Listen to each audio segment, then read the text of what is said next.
What's up, everybody? I'm Larry. I'm Vito. And you are watching the very first episode of the Geeking Poetic Podcast. And today we're going to be talking about one of our favorite subjects, Mr. Stephen King. not only his history and how we got into it, but also all of his movie and television adaptations, mainly from his first 20 years. And then we're going to top it all off with us talking about our top 5 favorite adaptations. So stay tuned.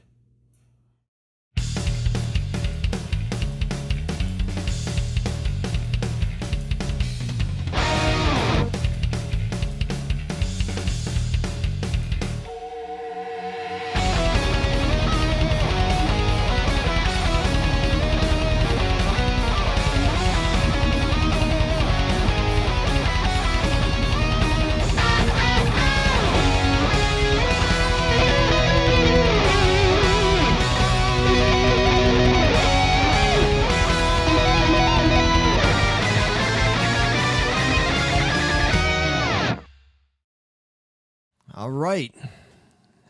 Well, here we are, man. Finally, huh? Finally.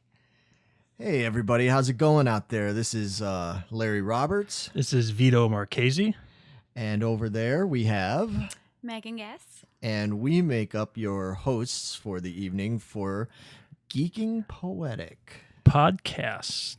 Yeah, he had to make sure you knew it, because if you didn't know what the fuck you were listening to, it'd be like, what is this shit? It's a podcast because it's on your podcast app of choice. Right? Yeah, right. Or if they're watching it on YouTube, That's true. they're just like, Yeah. what the fuck is this and everything. So anyway, what is this show, man? What are we doing? What the hell are we doing here, Vito? We're a bunch of jagoffs that like to talk shit about a variety of subjects. Well, you know, we should clarify when we say we talk shit. It doesn't mean that we're just going to be like bad-mouthing things. If anything, I'd say probably most of the time we're going to try not to be bad-mouthing. We're going to talk about the stuff that we dig, mostly. But, of course, with that, then we're going to also talk about a lot of stuff that we don't like so much. And even the stuff we like, we'll probably make fun of it anyway, because that's how we are. But it's all in good fun. Yeah. So, I mean... I guess first things first, since it's the first episode, before we get into the subject that we'll be talking about, we should talk about who the hell we are. Because people are going to be like, who are these guys? Why are they doing I don't this? need to watch you. Yeah, exactly. I don't know your name. I don't know you. You don't know me. Why am I watching you? Yeah, so we're off to a great start. Oh, yeah. Gold. It's gold.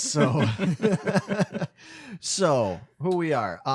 For some of you who probably don't know, I and Vito have been playing together now for, oh man, how long have we been playing together in bands? I first met you in late 2002. 2002, yeah. So you joined, officially, I guess, at the start of 2003. So you have been in the band for, what, 15 Oh, years? yeah. That's nuts. Right, that is nuts. And that's way nuts. And again, for the people that don't know, Vito and I play in a dark metal band called November's Doom. Some of you probably have heard of us at the very least. Hopefully. Maybe. And a bunch of you probably have not. But yeah, we've been doing that for a long time. We've got a bazillion albums Can't out. even count at this point. Yeah, 10 or 11 albums out. We've toured all over the world. We've done a lot of stuff, man. Yeah, we've Very fortunate. yeah, we're very fortunate. And what does that have anything to do with this show? Well, what it has to do with is that back around, what was that, 2010? Yeah, I believe so. Yeah, I think it was right around 2010. We and the rest of our bandmates at the time came up with this crazy idea to do a podcast where, contrary to what you might think, we'd be sitting around talking about the band, talking about music. We didn't talk about any of that. It was started with that intention, obviously. But I think that lasted like half of the first episode. It lasted like, less than half of the first episode. And then it just denigrated into us being us, which was a group of total goof off, wise ass, wisecracking jagoffs from Chicago. Yeah. And, surprisingly enough, so it was the November's Doomcast, which is, it's probably, I'm guessing you can still download that, can't you? Maybe. Yeah, I think the episodes are still available out there if people want to dare listen to that. But So anyway, I don't know how long we were doing that. We did that on and off probably for about four years. I think so. Yeah. 4 or 5 years. And surprisingly, the Doomcast actually did really well. We had a lot of people that were listening to that didn't even like our band. They didn't give a shit about our band. It was just like a comedy show for them, pretty much. It's exactly what it was. Yeah, and it was a comedy show. Yeah. And it was a good time. Unfortunately, for various reasons, personal and business and all this other stuff, we do not do that anymore. We may do it again someday. I don't know if we'll see. The times have changed. Some of the shit we used to say on there, I don't know if we could get away with that anymore. No, I do not think so. No, because we were pretty raw. We were pretty raunchy. But yeah, so we did that for a while and kind of missed doing that. So, Vito and I are always the ones that are, I'd say we're probably the ones that are the most invested in like pop culture stuff, I mean, all the guys in the band are into various things, our singer Paul's into Marvel and Spider-Man, and he likes some sci-fi, he likes tech stuff.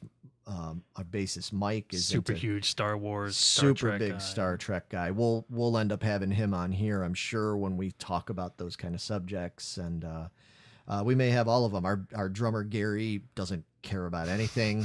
He does like the Underworld movies. Yeah, he likes a couple of things, but mostly he likes like substance abuse and band autobiography books. Yeah, and nothing cool whatsoever. That's about it. Yeah, well, nothing cool unless you're an old geek like we are, right? Yeah. But in any case,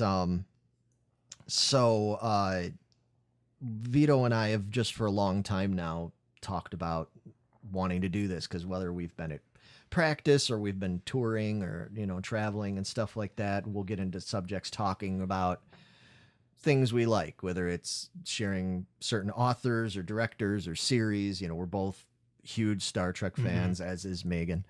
Big Star Trek fan over there. Big Star Trek fan. Yeah. Oh, yeah. So that is definitely something, if you can't tell by the giant Mr. Spock right behind Vito over there, that is definitely something we'll be talking about in the future. But in any case, so it was just one of those kind of things that just felt natural to us. We'd tossed around this idea for a long time, and we just said, like, man, let's do it. November's Doom, we're always active. We're always doing stuff. And we've got our other band as well, the Kalis Clone. Go figure, Star Trek reference again. Had to do it, man. Yeah. So Vito and I also play in that, but the timing seemed right because those bands are kind of in like a little bit of a down low mode right now.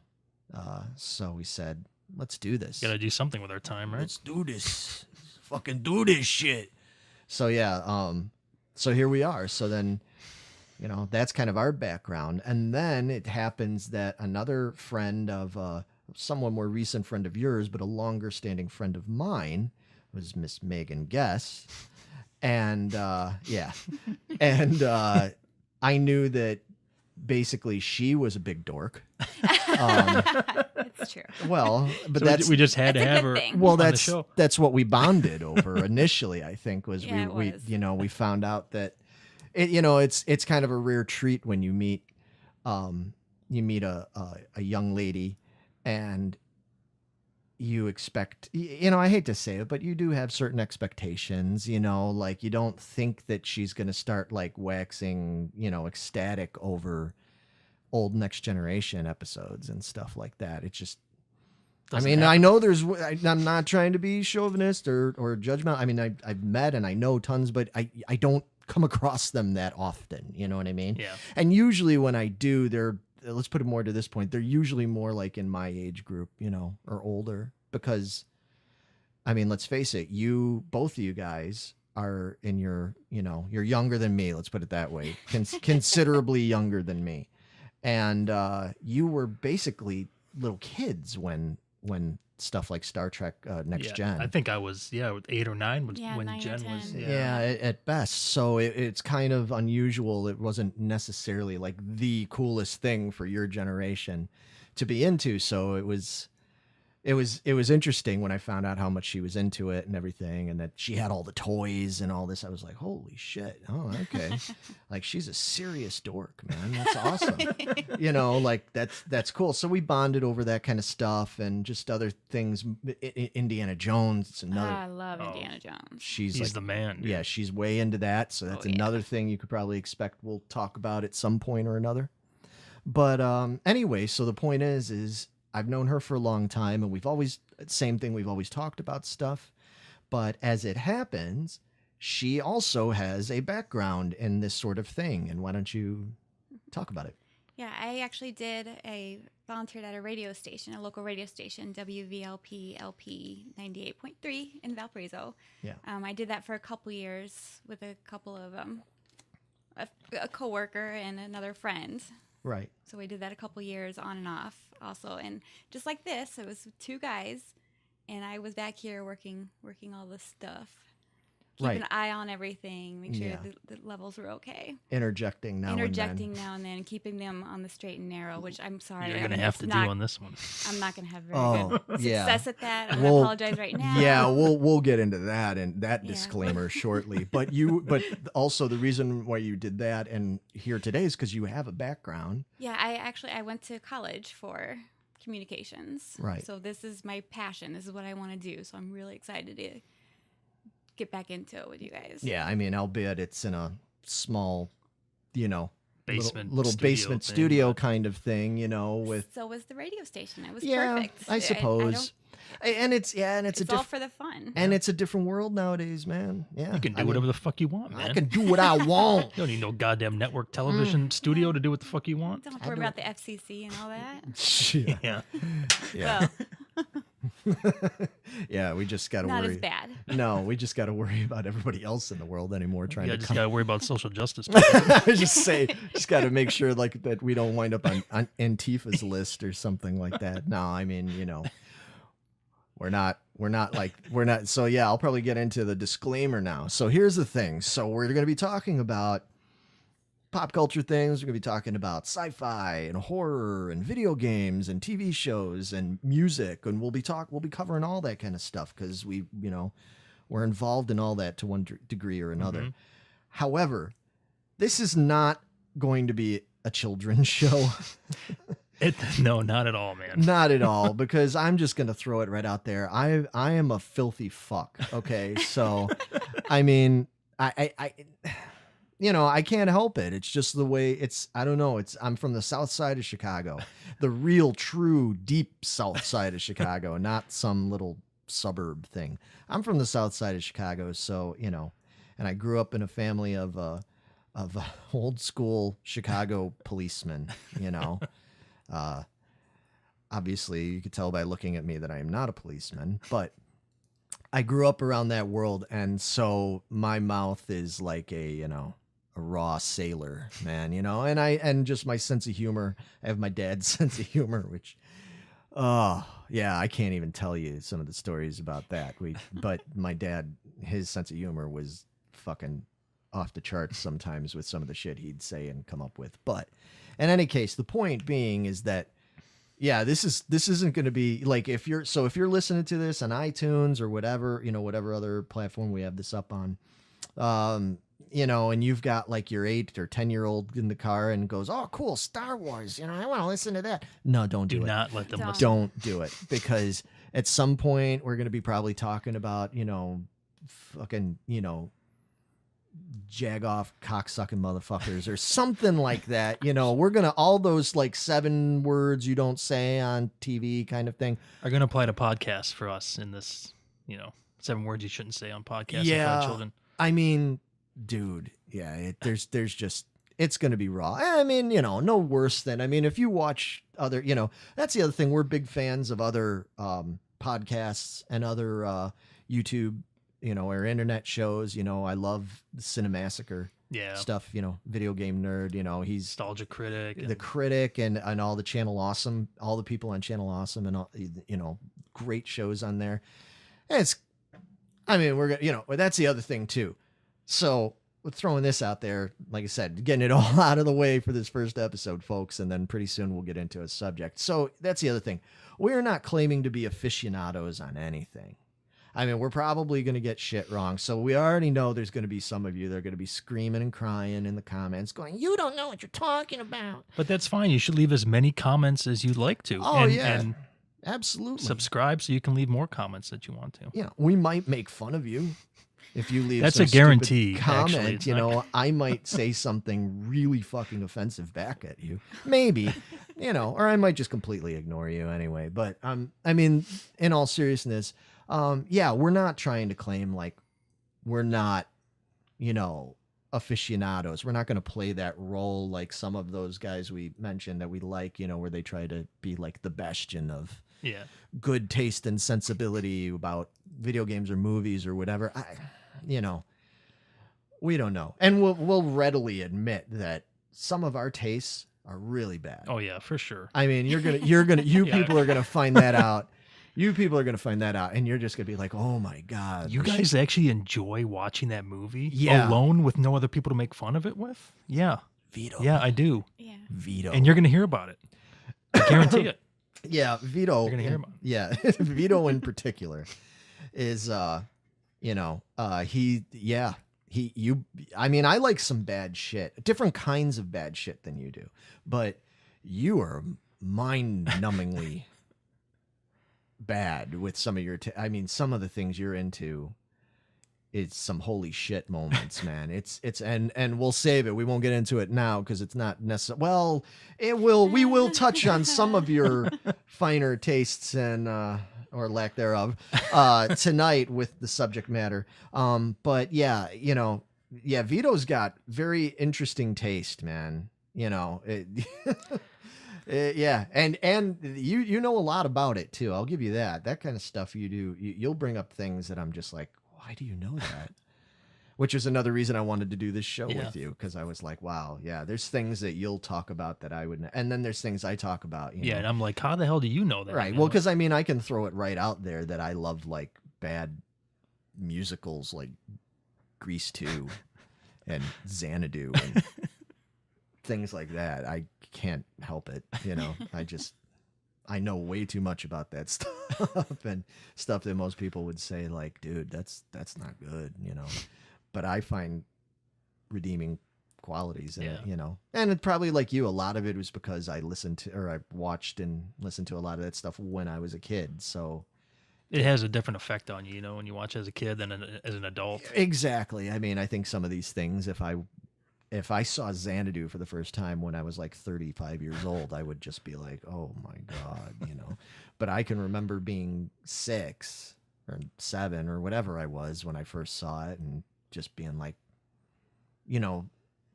not seeing the cheesiness of it, or just how ridiculous it was, or the fact that it was already passé when it came out, Yeah, I didn't know. Or just like you with special effects and stuff, I'm sure there's really cheesy special effects that you thought were great. Yeah.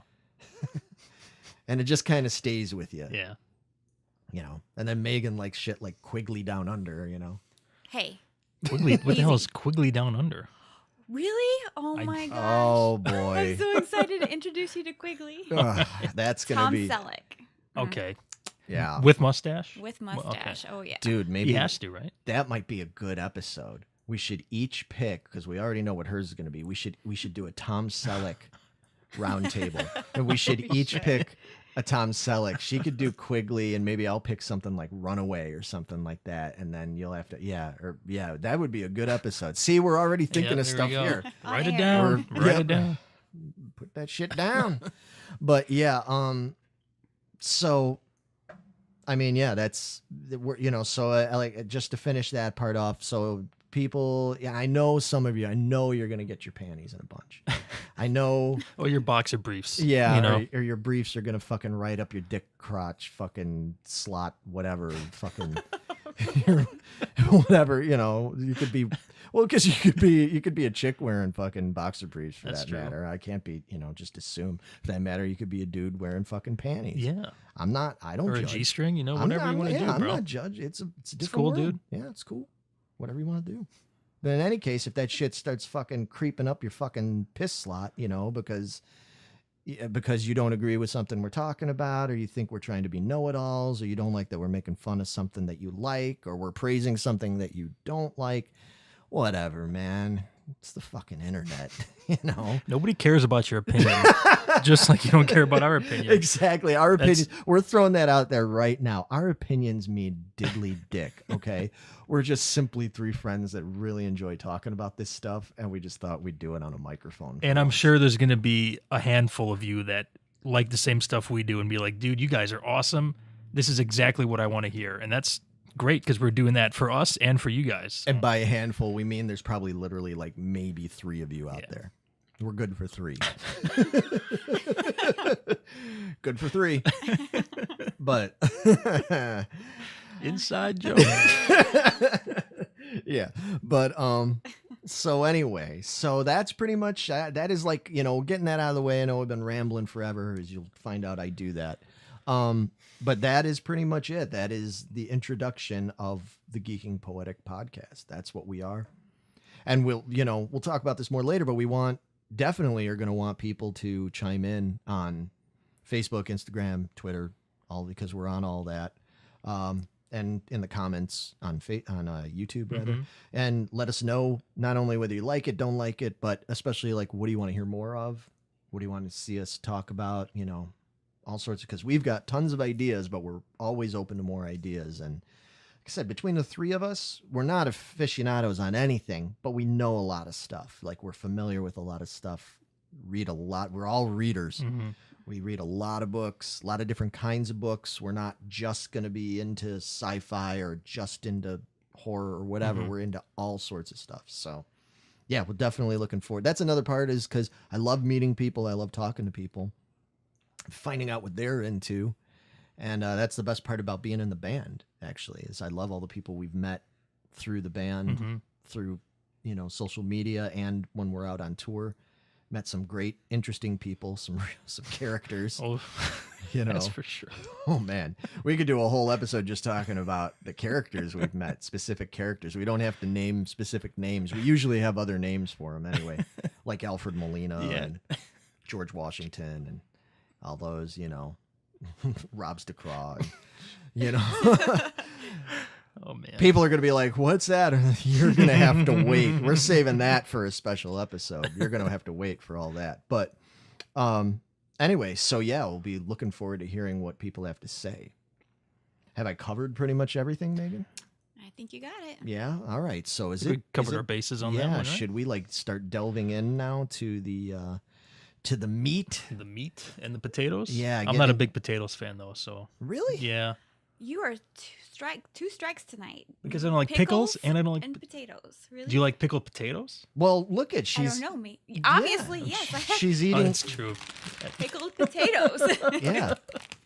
Yeah. So Megan was chomping down on some dill pickle potato chips, and Vito started insulting her for it. Dude, pickles are so disgusting. I don't know how you guys. He's looking at her and he was like, "You're fucking disgusting, bitch. Fucking eating the pickled chips. What the fuck?" He didn't do that at all, actually. No, not really, no. But he let it be known that things was were that? falling. Was that a light? Yeah, I think so. Shit, That's all right. We'll leave it in. That's yeah. okay. It's good. you know why? It's because it's the fucking pickled potato ghost, Yeah. man. He's just like, Oh. fuck you. Don't you be putting down pickled potatoes? Fuck your pickles, man. Oh man, shit's wrong. Anyway, yeah. So getting into the meat and potatoes of this stew. The subject that we decided to discuss for our very first episode is Mr. Stephen King's top movie and TV adaptations. Yeah. We're going to talk about, we'll talk a little bit about Stephen King and how we got into him, all that kind of stuff. And then we are going to, at the apex of the episode, we are going climax, if you will. the climax. Yeah. We're going to talk about our top 5 favorite book to film or television or miniseries, whatever, adaptations. And we should also let people know that we're not going to get into what would you say? Basically, we're going to kind of cut it off right around the new millennium.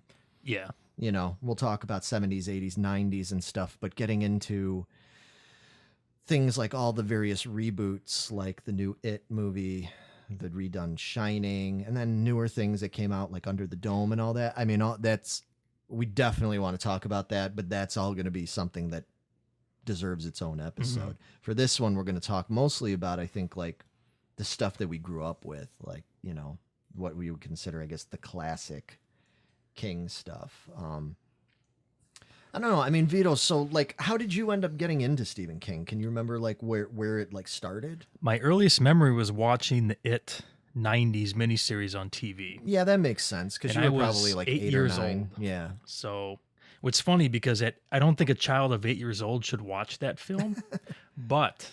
Well, maybe now, because an 8-year-old nowadays can handle way worse stuff than that. Well, it's funny because my nephew really wanted to watch that, so I actually watched it with him. He's 8 now. Well, he's 10, actually. Right. And he thought that movie was incredibly boring and not scary at all. That seems about right. That seems about right for nowadays, you know, because, I mean, I know people that, I'm sure there's plenty of people listening and stuff. I know people that let their 7 or 8-year-old kids, like, regularly watch things like Walking Dead and stuff. And I mean, that's way more, not just gruesome, but dark and chilling in a lot of ways than the It miniseries, you know. But you have time, to, I mean, but yeah, exactly. You have to put everything into context of the time, you know. So, yeah, but that's a pretty good way to get started. Yeah. So from there, I mean, so did it stay with movies and TV for a while? When did you finally get into reading like the novels? Honestly, you were the guy that got me into reading the Stephen King novels. Oh shit, it's my fault. Huh? Yeah. So you recommended 11/22/63 like 5 years ago or something like about that. 5 years, yeah. And I was like, damn, dude, that's an interesting fucking story. I got to read that book. Yes, it is. So after I read that book, it re-sparked my interest in actually reading all the time because I took a break for about 7 years where I wasn't reading that much. And then, dude, this book just is like phenomenal. Yeah, we'll definitely. I can't wait till we get into like its own like. Yeah, that's why I said things like that and Under the Dome, those kind of things. Yeah. They're going to need to have their own episode because there's just too much to get into for this episode. There's too much classic old stuff and everything. But yeah, that's cool. That's cool that was. I didn't realize you hadn't really. So I knew you liked King. I knew you liked stuff, but I didn't realize you weren't that into the novels and stuff. Yeah, it was just funny to me. Yeah, but it all started with it. Langoliers. Yeah. We'll get into that. But, yeah. Yeah. The Shining. TV series for me. I don't think I actually saw the 80s movie until a little bit later. Okay. So. Okay. Oh, okay. Yeah. So you went all the way around. Yeah. Interesting. Yeah. Interesting.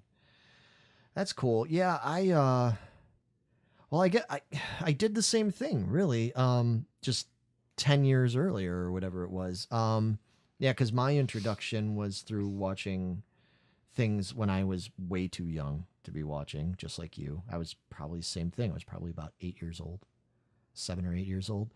And I saw the original miniseries of Salem's Lot. And especially, you know, if you think like, It for its time, you know, 1990, that was like scary for an 8-year-old man. Salem's Lot was scary for an 8-year-old in like 1980. I can see that for sure. You know, like certain things, just the atmosphere of it. And yeah, that was kind of, you know, it scared the shit out of me. But it also made me interested. And my mom was and is a big reader, you know, just my mom just has hundreds and hundreds and hundreds of books everywhere, you know. And so that was kind of cool because then I could read her books, you know, even though at 8 or 9 years old, some of it was a little hard to understand, but I was pretty advanced, I guess, for my age. So I think the first novel I read what year would that have came out? Was it like 82 or 81, 82? The first one I read was, of all things, it was Cujo. I didn't care that much for the movie, but we'll get into that. Yeah, things like Cujo, which is a kind of a weird one to be your first one that you get into, you know. But yeah, things like I read Cujo, and I remember my mom getting me the little novella. Oh, God, it wouldn't have been that much longer after that. It had to be right around 83 at reading Cycle of the Werewolf. Okay. Which later got adapted, and we'll get into that. So I actually kind of did the opposite. Other than like Salem's Lot, I read a lot of books. And then it wasn't until a little later that I went back, because like I didn't see things like Carrie. Man, I don't think I saw that until I like graduated high school. You know, same with The Shining. I didn't see Shining until probably when I was like 17, 18 years old. And for relevance for people to understand when that was getting around like the early 90s. So yeah, so I was always more of a book guy. And then kind of like I said, other than Salem's Lot getting me into it, I was always more of a book guy. And then I started kind of coming around to the movies later, with a couple of exceptions. And again, I'll get into that once we start talking about our list and everything. But yeah, that was always kind of my thing. And then I sort of dropped off from reading a lot of this stuff around the 90s, the late 90s going into 2000s. And then I kind of picked up again with things like 11/22/63, Mr. Mercedes, Under the Dome stuff like that stuff got me back into his books again. So I think that was when King got back into like his like awesome writing, you know, because I think late 90s, early 2000s, there's a little couple stinkers, it sounds like, in there. So. Oh, man. I mean, that's the thing about Stephen King, and that's why he's such a fascinating subject to discuss, is because for as much incredible classics as he has, no offense, Stephen, but man, you got some stuff that stinks. There's just some stuff that's like, man. More like Stankin' King. Yeah. And then like you said, then by the time we get to those novels we're talking about, that's like when Stephen got his groove back, you know? Kind of like that movie. But yeah. he wasn't trying to bang a dude. He was just trying to write a good book. I don't think he was trying to bang anybody. Yeah. So just bang out some good novels. Yeah, exactly. So anyway, so I mean with that, yeah. So I mean, so Stephen King, anybody that's watching or listening to this probably doesn't need that much background on Stephen King, but you know, Stephen King was a writer, obviously from New England. He was, you know, he'd always wanted to be a writer, but he taught for a long time. That was kind of how he kept him and his family alive. Was he was a teacher and stuff, but he was always trying to keep writing, keep, you know, getting something out there. And then his big breakthrough came in, what was that, 74, 75, around there with Carrie. That was his first big breakthrough novel and big breakthrough movie, you know. Which he almost didn't even end up writing, yeah. Because if I recall, the story was, didn't his wife, like, he had thrown Carrie away or something like that because he thought it was bullshit. And she dug it out. And she's like, no, actually, you got something here that could be good. It just goes to prove, always listen to the women, because usually the women, right? Yeah, right. I mean, because the women are usually going to be, you know, they're usually going to tell you pretty straight, like, you know, like, if this is good, no, you should seriously consider this. Or when they're like, you're being an idiot, you know. Usually the women are spot on with that, usually. So yeah, she you know, he's got her to thank, man, because that was what blew him up big time. That kicked it off. Yeah. So, you know, and then from there he had a string of mostly pretty successful stuff. And then, yeah, like I said, I don't think he had any real major doozies, you know, until pretty well into his career. There, you know, there was some that did better than others, but he was pretty solid for a long time there. But you know, and he's still around today, man. I mean, you're talking about a man who's still prolific, still all over the place, you know. He's, in addition to being a writer, he likes to critique constructively, in a very good way, I think, critique other writers' stuff, other filmmakers as well. You know, he's always out there, and he's got pretty cool opinions a lot of times. I don't agree with everything he says, but a lot of times if I find out, especially if it's something in kind of like mystery, thriller, horror, anything, if I see something like Stephen King offers his input on the new, on The Witch or The Babadook or something like that, I'm like, oh, I want to read that. Yeah. I want to know what he says about it, because he's usually pretty spot on. So yeah, still around. Almost died. He did, man. Dude, yeah, he's kind of like a rock walking star. his dog or something. Yeah, he was like, yeah, it's kind of like, yeah, because exactly. Guys had like, substance issues and all sorts of ups and downs and crazy shit. And how does he almost bite it? Walking on the side of the road, all Pet Cemetery like and shit. Man. Yeah, but not that road. Not that road. Yeah. So anyway, yeah, he's he's lucky to be here, man. He's still doing good, and we're lucky to have him. And we are. So, Steven, I'm sure there's no way in hell you're watching or listening to this. But if you are, buddy, hats off to you. Absolutely. There is a reason we picked you to be the first person and first subject of our show, because it's the one that we really agreed on. Yeah, and that's it. We've been saying that because Stephen King was kind of the one we'd talk a lot about these subjects, these books, these miniseries, these movies, and it was the one that we'd really get going talking about. Yeah, we could talk for like hours probably on stuff together. We won't. We won't. We promise we won't. But we could. But we could. But we won't. We won't talk for hours. But yeah. So that was the thing that we really knew we could easily talk about and stuff. So that's where it's at. So do we want to maybe like start thinking about getting into this top 5 yeah, list? let's do it, man. All right.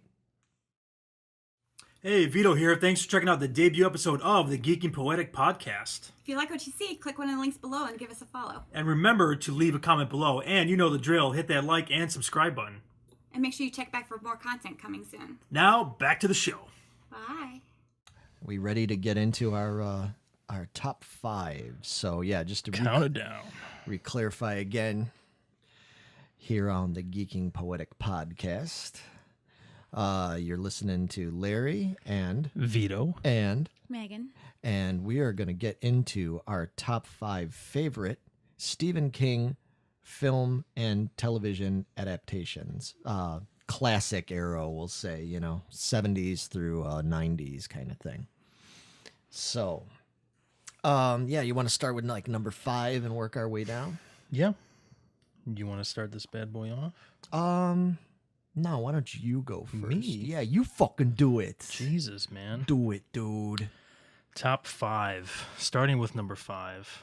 Real quick, I think we should point out, if anybody can see it, his awesome shirt. He's got Look an at that awesome thing. Stephen King shirt. I'll have to take a good picture of it. Yeah, we will. It's got all his books listed in his name.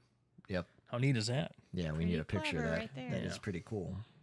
If I forget to talk about something, I could just look at your shirt, and plus we got all the good books in our little table here and stuff. So, but yeah, all right, man, let's get into it. I'm curious because I don't know your number 5. So my number 5 movie adaptation would be The Shining. Oh, Stanley Kubrick's The Okay. Shining from 1980, I believe. okay, yes, yeah. So The Shining I actually did not watch until probably much later. I might have watched it first when I was like 18 and I thought it was boring and not a lot of fun. Yeah. But after reading the book and then watching it again, I was like, damn, this movie is pretty fucking incredible, dude. Yeah. Like visually is just, dude, it's pretty spot on, man. Right. There's just so much atmosphere going on. It's just. Right. Well, did you end up reading the book? Yes. Okay. So, I mean, the big controversy, of course, is that it strays quite a bit from the book in a lot of ways. As much of I think, the funny thing about The Shining is when it came out, it wasn't received real well. Yeah, that's what I heard. Yeah, people weren't digging on it. I mean, some did, but people just weren't digging on it. And I read the book too. And while we'll get into the remake later in the next episode of this, but which maybe in some ways stayed more faithful to the book and everything. it's one of those cases where, we should talk about this since the subject matter is the adaptations. The thing about, especially when it comes to Stephen King adaptations, is that sometimes there's drastic changes made, and I feel that they're good. I don't know if I'll say for the better. Sometimes maybe for the better, but at least they're good. There's movies I can bring up that I'll bring up where I think that the changes that were made were cool. Like, all right, yeah, I get it. I get why they had to change that. Especially since Stephen King books can go off on tangents. That's for sure. And trying to film that, it'll be like a 10-hour movie. Sometimes it's cool. Sometimes it's not so cool at all. In my opinion, when it came to The Shining, I think it was cool. I thought that what it changed, Kubrick kind of made it his own thing. I mean, it's such a Kubrick film. I mean, you look at it, I mean, the thing that I loved about that movie is that the hotel is a character. Yeah, absolutely. In and of itself. And I mean, and that's a big King thing anyway, because you could talk about that like with the Marston House, he's big on making inanimate objects kind of like just as much of a character or a central character than any human or animal. Mm-hmm. But yeah, I think that's a great number 5. That's probably in my list too, and we could talk. Yeah, it is. And we could talk about that when we come to my choice about it. But I mean, so just out of curiosity, so what's your favorite? If you had to pick a favorite scene from the movie, yeah. Well, we know it's got to be the chopping through the door scene for obvious reasons. Yeah, that's pretty good. Right, Megan? I don't want to talk about it. I'm still traumatized. Yeah. So, I mean, that is probably the classic scene that people will know from that movie. mm-hmm. Is that? I mean, yeah. Yeah, I mean, there's tons of them. I was just curious if there was something. I mean, the blood coming out of that elevator, that's pretty fucking cool, man. Yeah, we've been in many hotels over the years when we're touring and we're like, man, look at this shining ass hallway. It's like sometimes you just expect to see like the elevators have the blood or the two little girls or something. Yeah. Yeah, there's that movie probably as much as any or more than any other Stephen King movie, I think has the most the largest quantity of iconic scenes and lines of dialogue. I mean, it's probably the most quotable one. And, even people that haven't seen that movie, you can reference it and they know what you're talking about. I'd say that has got to, other ones I'm not, I'm sure, maybe some other ones are close to that, but nothing like The Shining. Yeah. I mean, but cool. Yeah, we could talk about that a little bit more because it's in my list, but it's a little further up there. So. All right. Anything else you want to say about The Shining? No, I mean, I'm sure we'll get into more stuff. I'll be curious to know if you like the Kubrick or the miniseries remake more. I haven't seen the remake in a while, so before we do the newer King stuff, I'll have to revisit that. You're gonna have to refresh your mind on it to see if where it stands. Yeah, that's gonna be an interesting, for me especially. That's gonna be an interesting discussion because I don't have a real clear-cut answer on that at this time. But I'm gonna have to do the same thing. We'll have to sit down and watch it and reassess it and stuff. But all right, so my number 5. Yeah, my list is probably going to be a little weird, I guess, for what a lot of people. Well, because that's the other, people are going to make fun of me probably a little bit for this one. Out of all the movies and adaptations, I think this is an underrated one. But even so, I put it down at the bottom of the list at number 5. I chose 1985's Silver Bullet. Did you ever see Silver Bullet? No, I have yet to see that one. Dude. It's what Gary Busey, isn't it? It's not about Gary Busey. It's got Gary Busey. He plays the eccentric alcoholic, down on his luck. But you got to have one of those, right? oh yeah, alcoholics in Stephen King movies, that never happens. Down on his luck eccentric guys. Yeah, he plays the uncle to the main kid of the story, which is played by Corey Haim, the legendary Corey Haim. I loved Corey Haim, man. Corey Haim was great. He gets, so caught up in all the unfortunate scandal stuff. All the unfortunate things, that happened to him and those other poor kids back then, man. Terrible. And unfortunately, a lot of people automatically go to that. They either think of that or they think about, oh, those kids that were crazy on drugs and, partying. But I really love a lot of Corey Haim's acting, and I liked a lot of his movies. That this was the first one that I really remembered seeing, because then he had stuff like Lost Boys and Dream a Little Dream and Lucas and things like that. I thought he was great. But in any case, yeah. So Gary Busey and Corey Haim is a winning combination. Well, Gary Busey by himself is a winning combination, man. Yeah, put him in anything. It's that's pretty true. It was just perfect. It was perfect casting in that movie. Everybody was perfectly casted in that movie. I don't care how campy it was at times.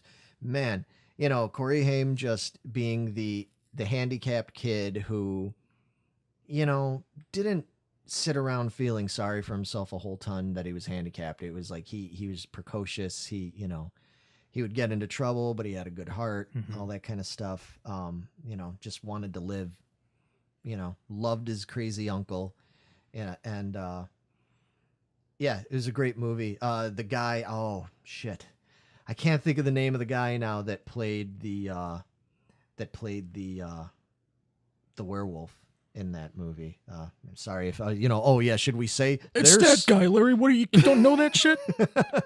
Yeah, there's going to be spoilers, folks. I mean, I'm sorry if you watch this not thinking there's going to be spoilers, then I don't know what to tell you. But yeah, there's always going to be spoilers. We're not going to not talk about stuff unless maybe we're doing a new movie review or something. Yeah, then we'll tell you, stay tuned till after. Yeah, or that kind of whatever fucking shit. But yeah, no, since we're talking about movies that are at least 25 to 30 years old or more, yeah, there's going to be spoilers. But the guy that plays the werewolf and everything, that actor, He's apparently not important because it just says werewolf. That's it. There's no name. No, he's just a werewolf. Oh, he's very important because he was in. Maybe the stunt double plays the actual werewolf, and he's just a dude before the transformation or something. I'll let you know if I find. Because he was in The People Under the Stairs. Okay. And he was in a couple of war films. He was in some David Lynch stuff, I believe, and everything.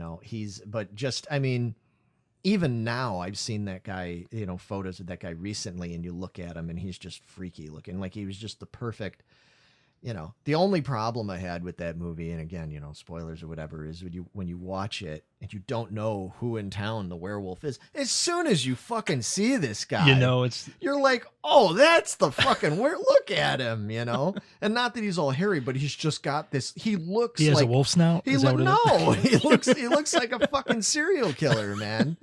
And yeah, you'll have to show a photo of him or something in here. We'll definitely pull up a photo now so you can look. I mean, look at that guy. He looks like a fucking serial killer. And great acting. I thought, is just perfect. Is that he was so intense, and it's a really good movie. It's a great if you're looking for the kind of movie that isn't overly. Because a lot of the gore is just kind of kept sort of just off screen. Yeah. And I'm not, unlike you, I'm not a big gore guy. I don't care much for gore. That doesn't make or break a movie for me. If it's got gore and it makes sense, okay, cool. But I don't get off on movies that are just, blood, just for no reason at all. Blood fests. Yeah. Or just that stuff where people are like, oh my God, it's so fucking brutal. It's like, okay, it's got to have a good story and, everything. But anyway, yeah. So a lot of the gore is more implied or it's real quick and everything. So if you're looking for that kind of movie, that's just kind of like that perfect. And especially, let me say this, if you're into, not that it's like that, but if you like the vibe in that time period, if you're into Stranger Things kind of feel, that 1983, 1984, you know, that period and that sort of vibe with the music and that tension, you know, where it was the movies where it was more about that kind of tension and everything that would happen. This is a good movie for that. Like, it kind of falls into that. Like, I feel like at some point on Stranger Things, you'd see the kids sitting around, like, watching that movie, talking about it and everything. You know, it's got that kind of vibe to me, everything. So yeah, for me, Silver Bullet, you know, and again, I saw it, I was 12 years old or something like that when I saw it, and it was just perfect. Came out right before Halloween, and I think I went with my buddy Steve. We went and saw it at the theater, and it was, you know, for a 12-year-old man, it was like perfect, you know. Yeah, werewolves and 12-year-olds kind of go hand in hand, I think. yeah, exactly. You know? And again, at the time, you know, I thought it was a pretty suspenseful movie, man. You know, it was you all right over there? Yeah, I'm still looking for his name. Oh, it's all right. We'll come back. He went by another They blacklisted name him in the movie. Well, because he was the Reverend or whatever. Okay. Yeah. He was Everett McGill. That's it. Everett McGill. Okay. Oh yeah, you know. See, yeah, you know, yeah. that dude's face is just fucking amazing, man, and his intensity. And you know, we'll talk about it in another episode. But him playing Daddy and People Under the Stairs. Did you ever see that movie? No. Holy fuck. Okay, yeah, dude, People Under the Stairs. Is it like a comedy? Or is it is. It's like a black. It's like a black. And when I say black, I don't mean racial. I mean actually it's like black people in it. But there is actually. It is, and it's really cool in that respect. Like Ving Rhames is in it and stuff, and the main hero character in that is an African American boy, and he's a badass. It's great. It's a great movie, man. But it's like a dark, whatever you know, they call black humor, dark humor. But it's horror too. I mean, it's and again, it's suspenseful. You know, it's King, man, kind of King style. It's not a King story, but it's a King style sort of thing. It's a Wes Craven. It's Wes Craven, yeah. But it's probably a little bit more, you know, campy, silly than even, you know, other Wes Craven stuff and everything. It's cool. But anyway, yeah, Everett McGill, man, that guy's he's amazing in that. So yeah, anyway, I've gone off enough about that. Yeah. So Silver Bullet is my number 5. I'll have to check that out. Yeah. So let's get to your number 4. Number 4 for me would be Pet Sematary. Oh, okay. With my boy Dale Midkiff. Yeah. All right. So tell me a little bit about, So this is another movie I saw when I was probably way too young to watch it. Okay. And it's a pretty fucked up story when you get down to it, man. And just a sad, sad story, you know. I was just going to say, so, yeah, I mean, Pet Sematary, it's a good story. It's not one of my favorites. Mm-hmm. And the one thing that ironically, I guess I sort of softened on this stance a little bit over the years, and I'm a little bit more open to it, depending on how it's done. But the one thing that kind of bums me out is when it's stories or movies where there's graphically, whether they show it or it's implied, where it's graphically killing off little kids and animals. And so that's all this movie is based. So that's all this movie was, man. You know, and it's one of those things where, it was scary. It was, you know, at times it was terrifying. I think I was in like high school when that came out and everything, and it was hard for me to really get invested in the scary side of it because I am a sensitive pussy. You know, I admit I am, you know I am. I'm really sensitive about certain things. And in particular, Jesus Christ, you and that light over there, man, you just didn't do a good job, dude. Oh, well. First episode, we're falling apart, folks. We're going to hire somebody to just hold it there.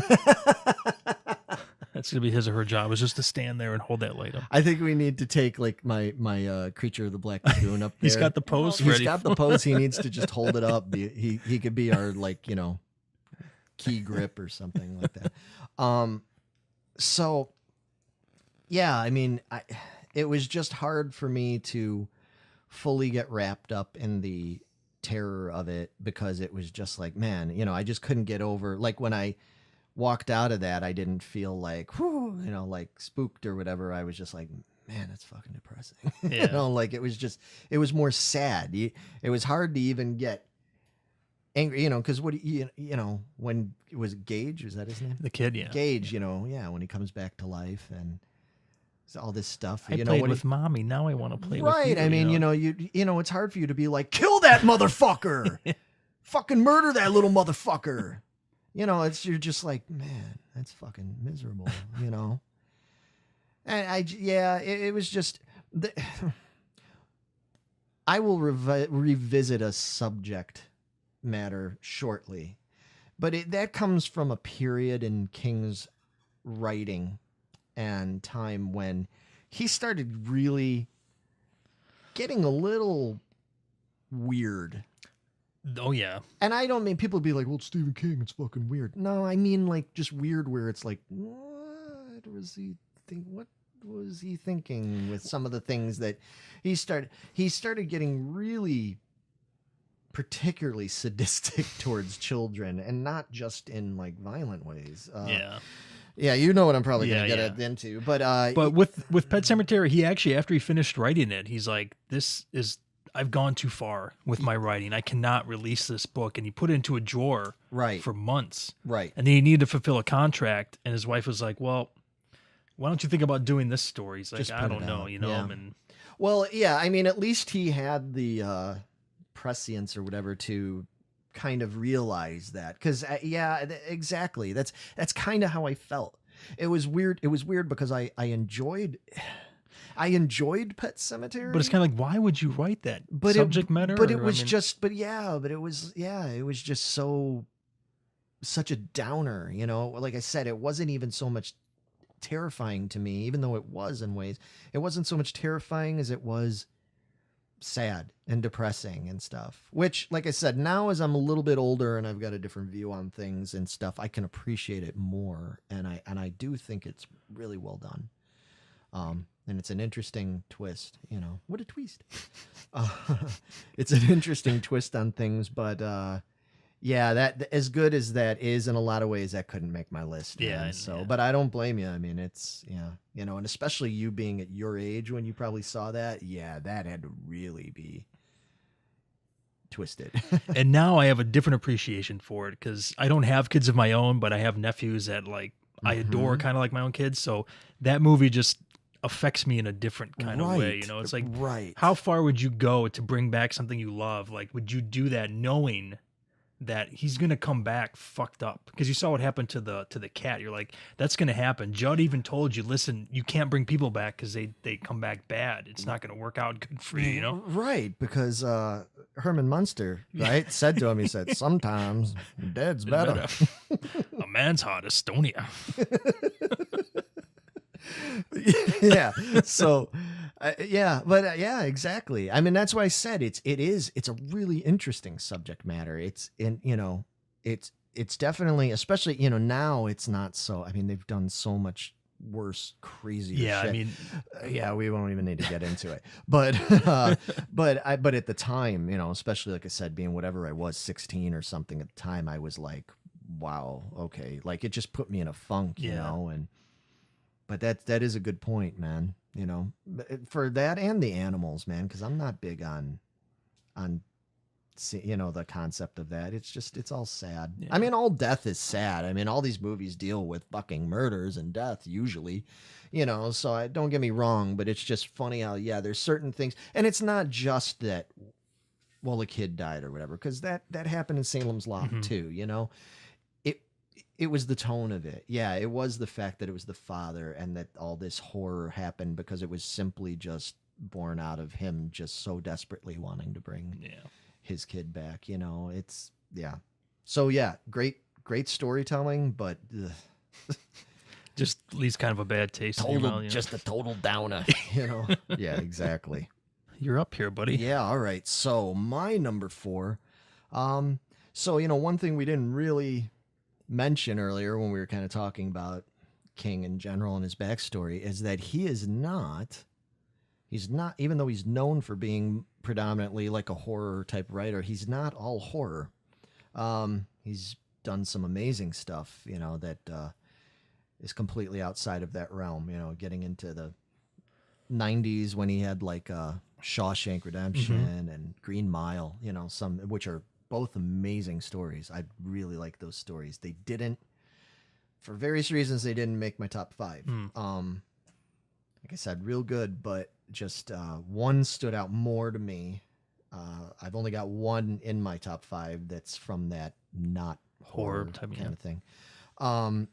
Because it was the first one for me like that, I was just astonished that it was taken from a King story. It was taken from a story called The Body.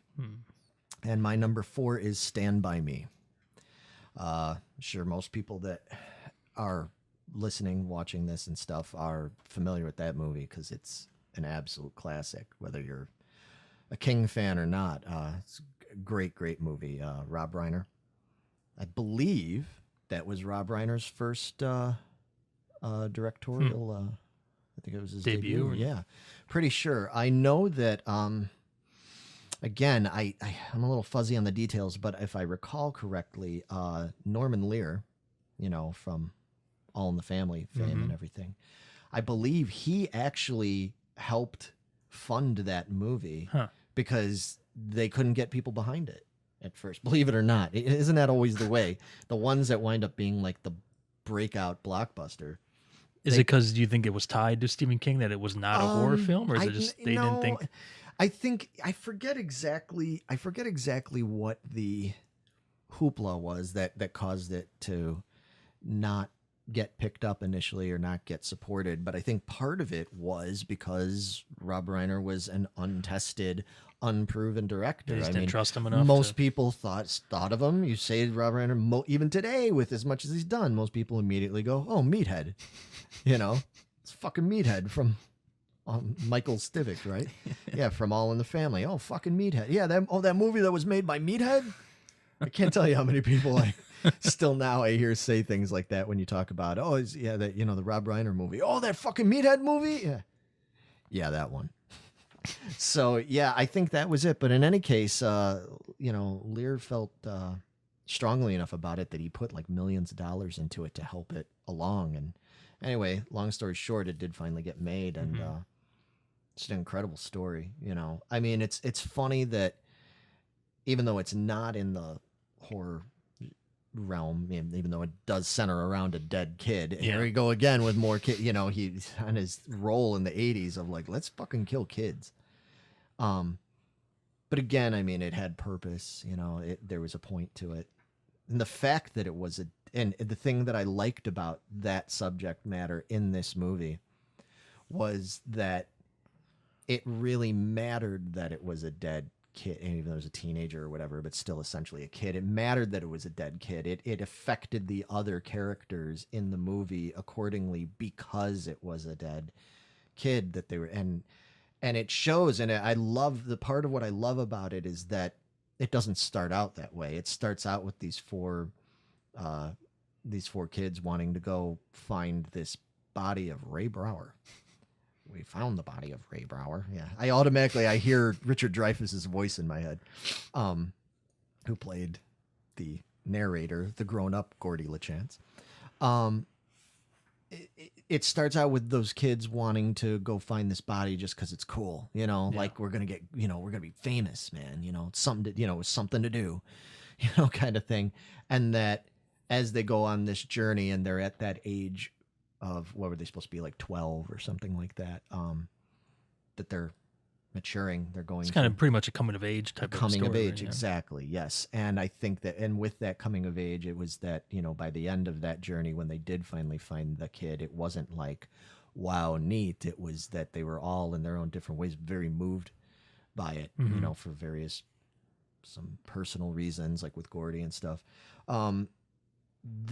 See, when it's done in that way, that's the kind of writing that Stephen does, that I'm like, that's when he's firing on all cylinders, man. That's when it's like, this isn't just people being dead for shock and awe. Yeah. You know, this There's is like, purpose to that. There's some depth here and meaning of life and meaningfulness of life and everything. Yeah. So that, you know, and I saw that, ironically, when I saw that movie, I was 12 years old. So it impacted me in that way too, because, you know, there's a lot of funny parts in that movie. You know, there's another one that's quotable, a lot of great stuff, of course. And one of the things wasn't that like, I don't know if it was his debut, but it was the big like bust out of fellow mega geek himself, Mr. Will Wheaton. Will Wheaton. Yeah. What are you not? You're not a fan? No, I like Will Wheaton. I just don't like it when you say it like that. Yeah. Sorry. With the Cool Whip thing going on, you don't like that? No. I'm gonna stop you right there. Yeah, he's got poor Will's got to be so fucking tired of that by now. It's like, thanks, Family Guy. I'm sure every convention he does, 1 or 3 to 7 jagoffs come up to him. I would have to say 2 out of every 3 jagoffs at various nerd conventions come up and have to do the cool whip thing to him. Or shut up, Wesley. Yeah, shut up, Wesley. Yeah. At the same time, I mean, he seems to take it like in good stride, you know, because he is, you know, one of us. Yeah. One of us. He is, you know, admittedly a big, you know, nerd. He's Yeah. a big geek about this stuff and everything, and he knows his shit. But yeah, I mean, he was incredible. I've always been, I liked Wesley. I mean, I understood that he could.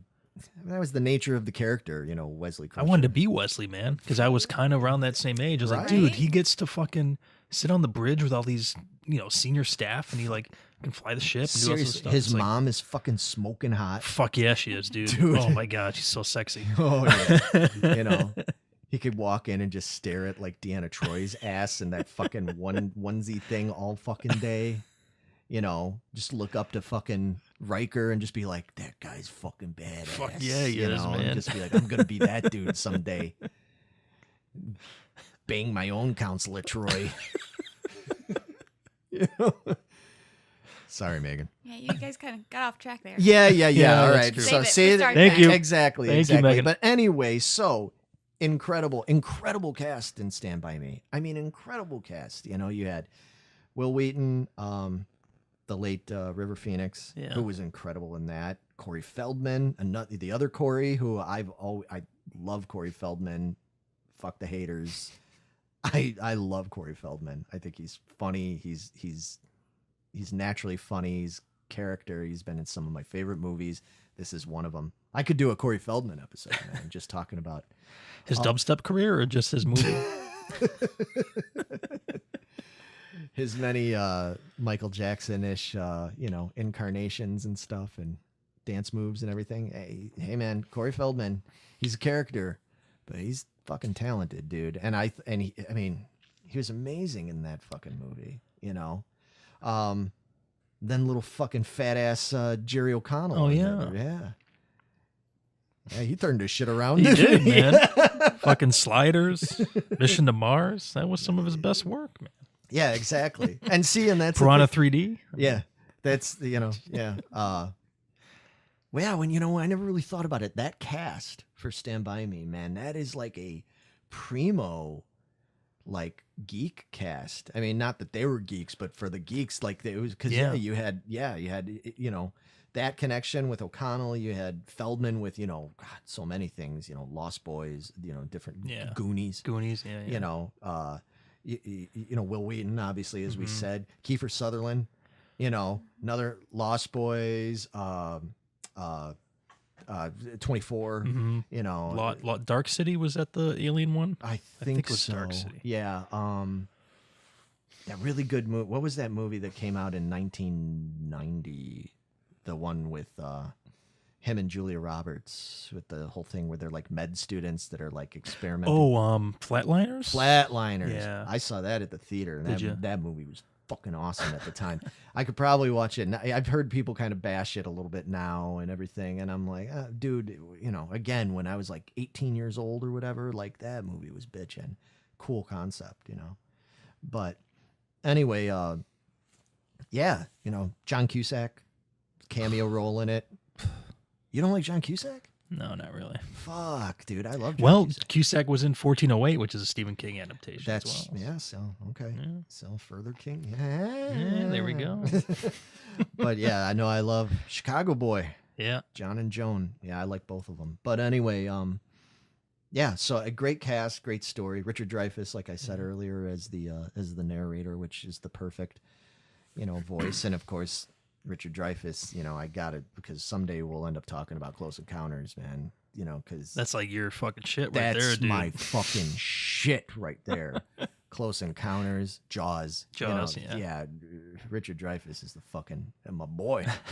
Yeah. So anyway, so yeah, man, that's it, man. I think that, like I said, to finish up on number 4 is just, I think out of all of his so-called non-horror things, that one for me was the most impactful, especially because I was coming of age when I saw that coming of age film. Mm-hmm. So, yep, Stand By Me.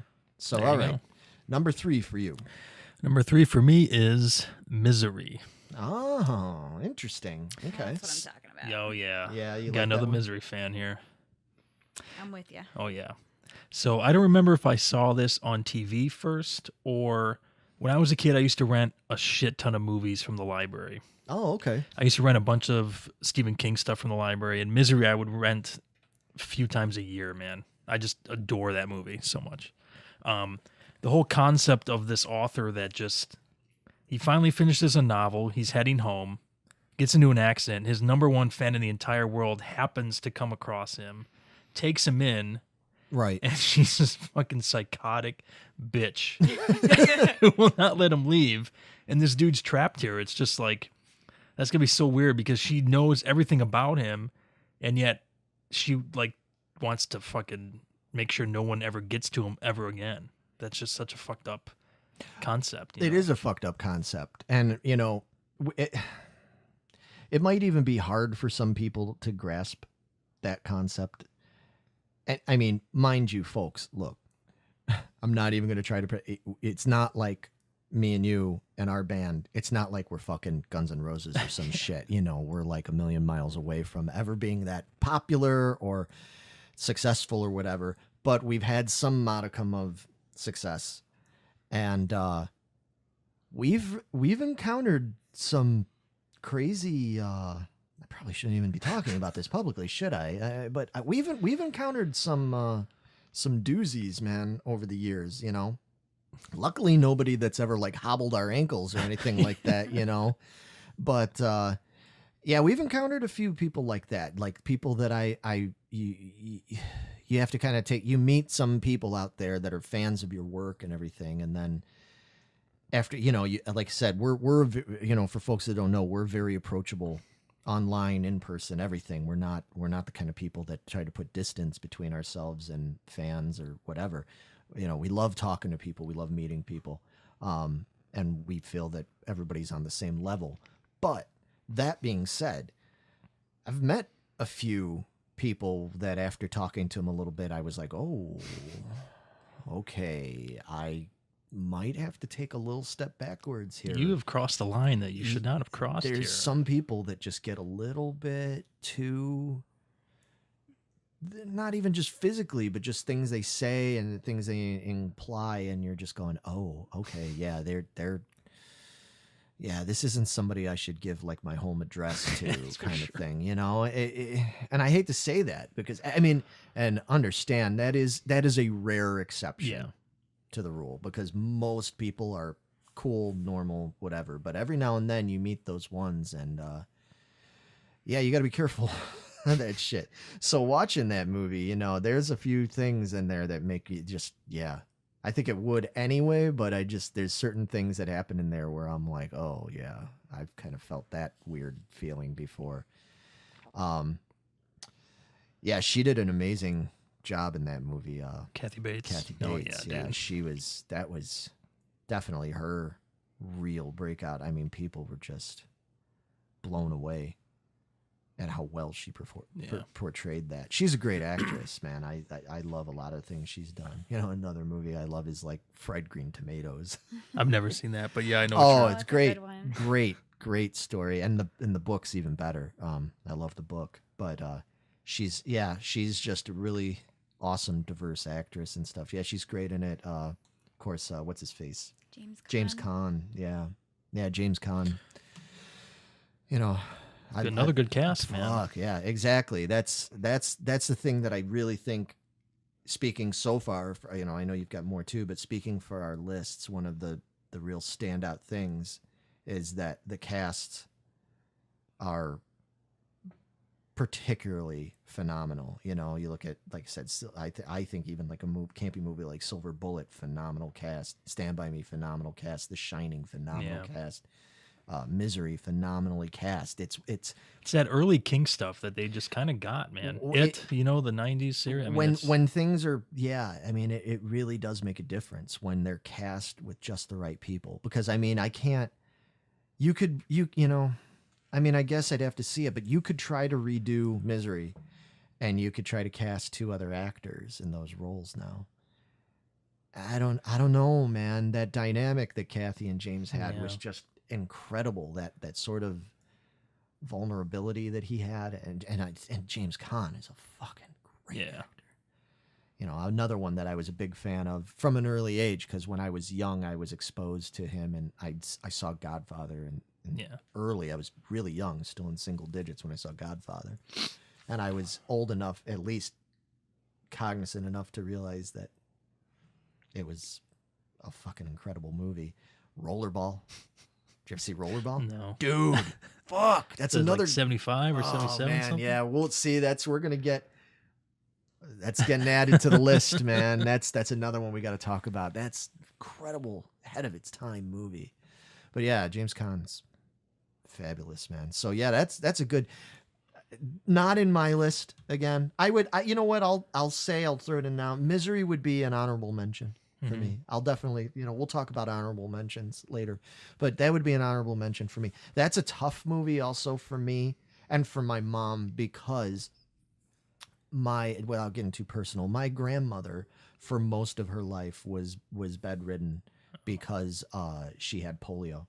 And, if you know anything about polio, it affects your muscles and ability to move and stuff. So, and my grandmother was one of the sweetest, most wonderful women I've ever met, and she never complained and everything, but she had to be taken care of. She had to have people that would come and take care of her and all this kind of stuff. And as her family, daughter and grandson and all that kind of stuff, we were, the thought of anybody abusing her, when she was helpless like that, but was always, especially for like my mom was always real paranoid about that, about people taking care of her mother, because grandma couldn't do anything.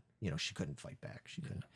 So when my mom read that book and he was getting into, the fact that he was bedridden and couldn't do anything, and this woman that was just physically and mentally torturing him, my mom was like, yeah, because the book is really brutal. Yes, the book is way worse. Yeah, the book's worse. I think the movie's more believable in like a real life scenario, because the book, the Kathy Bates, Annie Wilkes character is almost a little superhuman towards the end there. I mean, yeah.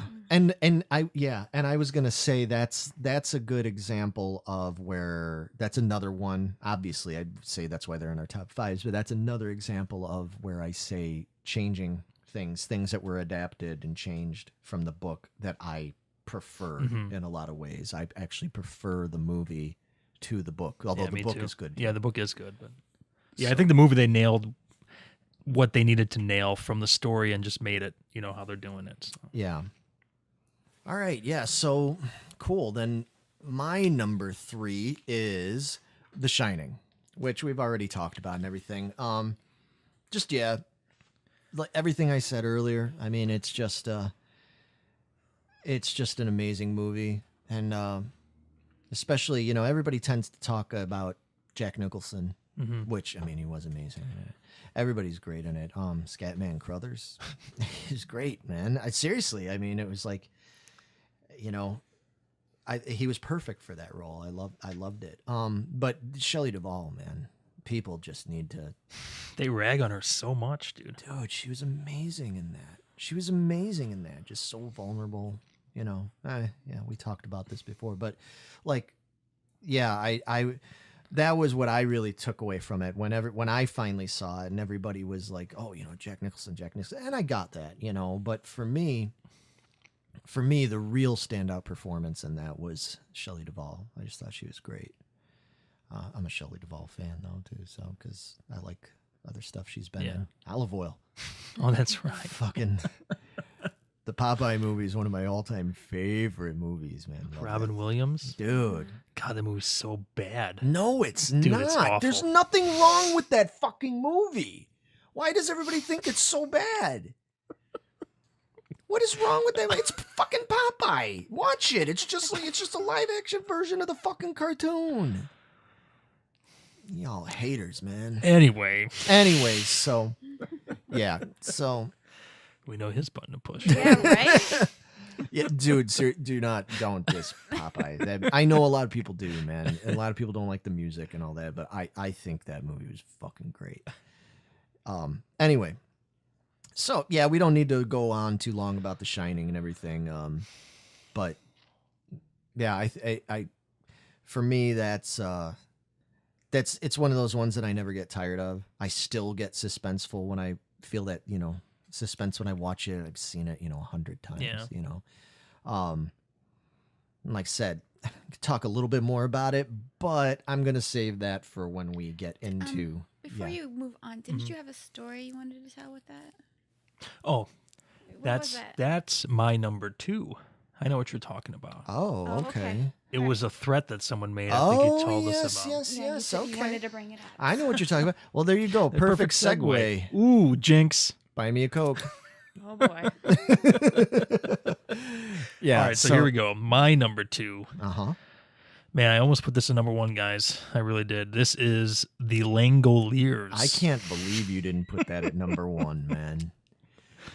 As for any of you who have seen, who might have seen our little commercial vignette thing that we did for this episode, knows that Vito that was not all acting, folks. He was Vito, very happy. That's me like every day. Seriously, like he digs the shit out of this movie. Vito is a full-fledged Langoliers since fan. day number 1, guys, for real. This movie just I'm a big Twilight Zone fan and those kind of stories. This movie obviously is pretty much a Twilight Zone rip-off straight up. Right. That makes sense. But to me, there's like this mystery surrounding it that I don't think people get. They just, man, the movie's got awful special effects. It's not just that. It's not just that. It's that. Yeah, that movie didn't do the story any favors, man, because all the acting in that movie, every bit of the fucking acting in that movie is so over the top, man. Like,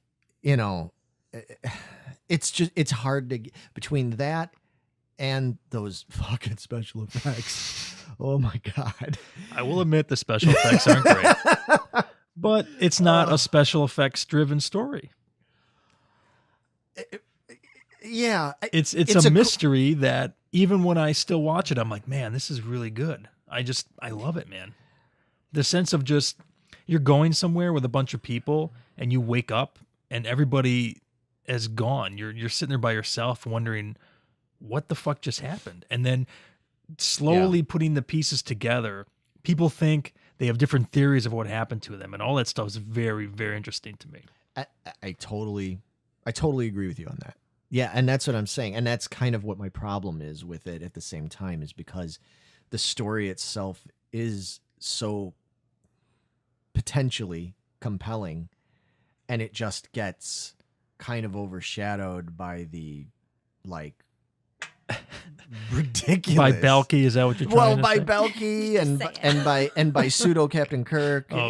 and there, I too am a mystery writer. And yeah, Dear boy. yeah. I deduce. And I deduce that. Yeah, that, and even little, like I said in the vignette, the little Davy Jones kid, everybody's acting in that. It took it away from me, and it made it hard to really get into that, which, to be fair, is also a popular criticism of my number 2. Okay. So we can talk about that. So I'll give you yours because mine is, kind of the same thing. Well, it's kind of the same thing about my number 1 too, come to think about it, as we know. But yeah, it's a cool story. I totally get that the Twilight Zone kind of connection to it, because it is that kind of thing. And so you got, I don't know, I don't think I've ever asked you this before, but man, I mean, so we've traveled so much in the 15 years since you've been in the band and everything, and we've done how many transatlantic flights, and going to Europe, going to South America, going to Canada. It's obviously not transatlantic, but you know what I mean, long flights and everything. You got to think about that movie probably every time we're on a fucking plane. If I get a window seat, I'm looking out the window for that fucking vagina in the sky for sure, dude. It's beautiful. Oh my God. Yeah. See, I thought you'd be looking out the window for a giant fucking mecha shark coming at you. Holy shit. I do hope for that scenario as well. But yeah, we can always hope, man. Maybe if we ever, maybe when we're flying, next time we're flying over the Pacific, maybe you'll get lucky and some giant shark will jump up and try to bite the plane. Anyway, that's a whole other episode. But yeah, I think about it. It's funny. Like there's times when I fall asleep on the plane and everything when we're flying to Prague or something. I'll like wake up in the middle of flight and it's like it crosses my mind for like a hot second, being like, would it be like, okay, everybody's here, like that would be fucked up, because that's just, yeah, I mean, I'll give you that. The story in and of itself is so potentially, suspenseful and everything. But just the acting. And I mean, but the over the top acting makes it enjoyable in a different level way, in a different kind of way. Just, even though I know we made fun of the whole plane rant thing and everything, I don't know why, but always been my favorite scene, because I latch onto silly little things. But my favorite scene is when Belky is Bronson's, when he's running to the meeting, and he's like.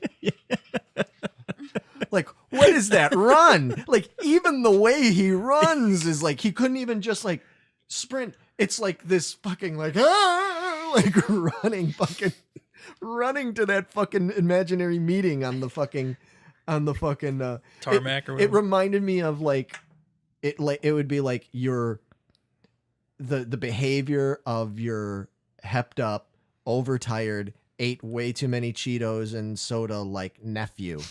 7-year-old nephew, like when they come, when you're like, get on up to bed, and they're like, well, I don't want to.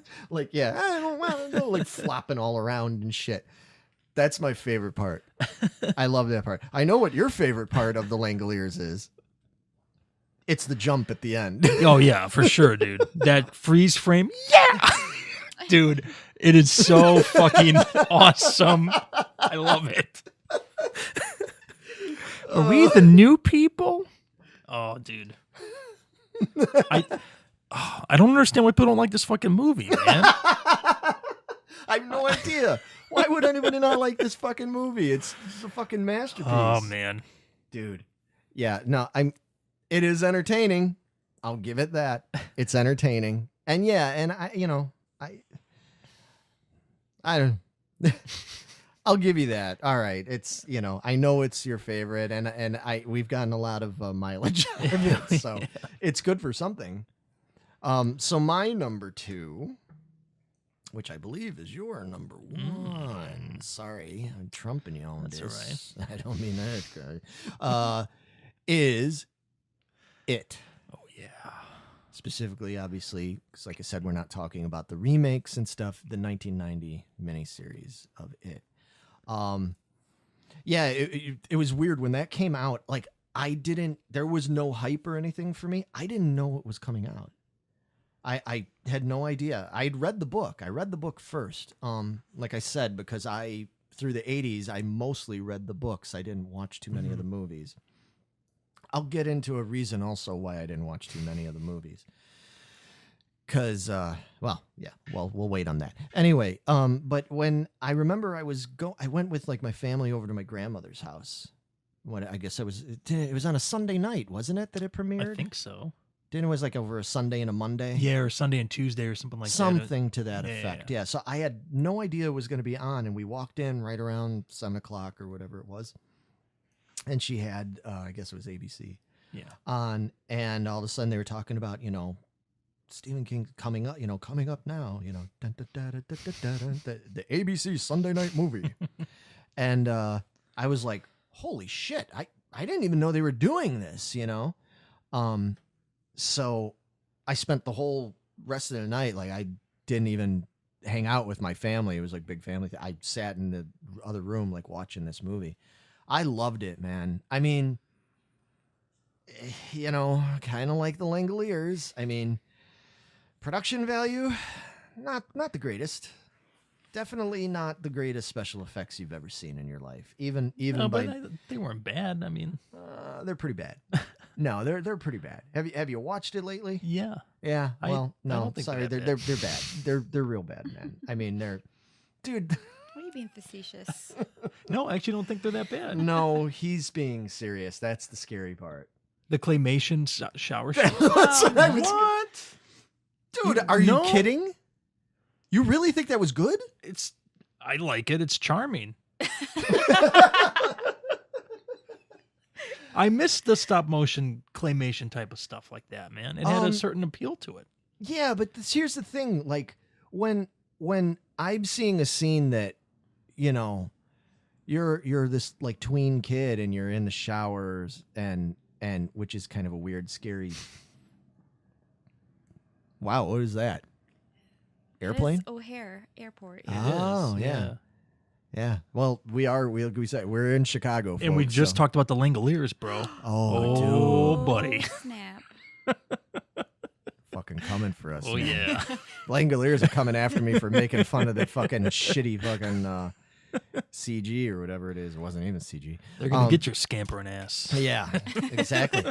Real quick, I'm going to backtrack for a second because she brought it up and I didn't. So your story here. So the one thing about the story is that, my wife's friend actually, a friend she had growing up actually had parents who used to threaten her as a little girl with the Langoliers. Dude, I would have loved to act it up in her house, man. Just to get punished to watch that movie. Well, no, but I mean, she would threaten her and say the Langoliers are coming. Like, she told this little girl that they existed. They're like Balky's father, huh? Yeah, like they did that to this poor fucking kid. It's like, it's bad enough when it's in the movie, but somebody actually used that as like a punishment. Like, that's fucked up, dude. I mean, Parents do what they got to do. Yeah. I Okay. had a monster that I was scared of, so. Yeah. Was it your pet monster? He wasn't a pet. No. I was too scared to go to the lake to check him out, so they do what they got to do to keep you in check. Well, they didn't do anything to me to keep me in check, but I had enough of my own childhood. That's a whole other episode. When we get into that with the cat, okay. Anyway, yeah. So so that was good thing that the Langolier plane like let me know that to remember to tell that story. But anyway, as far as it goes, sorry. Contrary to what Vito says, the effects are not always that effective. Some of the effects are cool, but some of them not so much. And again, some of the acting, the kids' acting, I thought was great. Yeah, dude, the they kids, nailed that cast once again. I mean, great cast. I really like the way they, that's how I pictured them in my head. Yeah. But by and large, that is how I pictured all of them, from Georgie through to Henry and all them. Yeah. I think they really nailed that cast. What was it? Jonathan Brandis, was that his name? Yeah, right. Rest in peace to that poor dude. He was great. Bill Dunn Totally believable is stuttering Yeah. Bill, man. Like, just great job. Seth Green, Seth man. Green, Yeah. fucking awesome. Another fellow geek, Yeah. man. He's unabashedly into that shit too. Great cast. Adult cast, pretty good. I liked him fine enough, man. Yeah, John Ritter was fucking I awesome. love I John love that Ritter. guy, man. John Ritter is great. I love Harry Anderson. I know people give him shit, but no, dude, I thought he was great. Harry Anderson was great, and I totally perfect for that. I thought he was a perfect, Richie. I mean that's what I would have expected. Annette O'Toole as Beverly. I thought she was.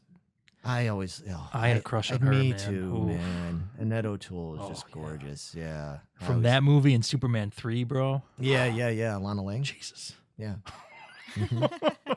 No, she's wonderful. Yeah, I really like the cast. Like I can't complain about any of the actors. Maybe it had more to do with the directing.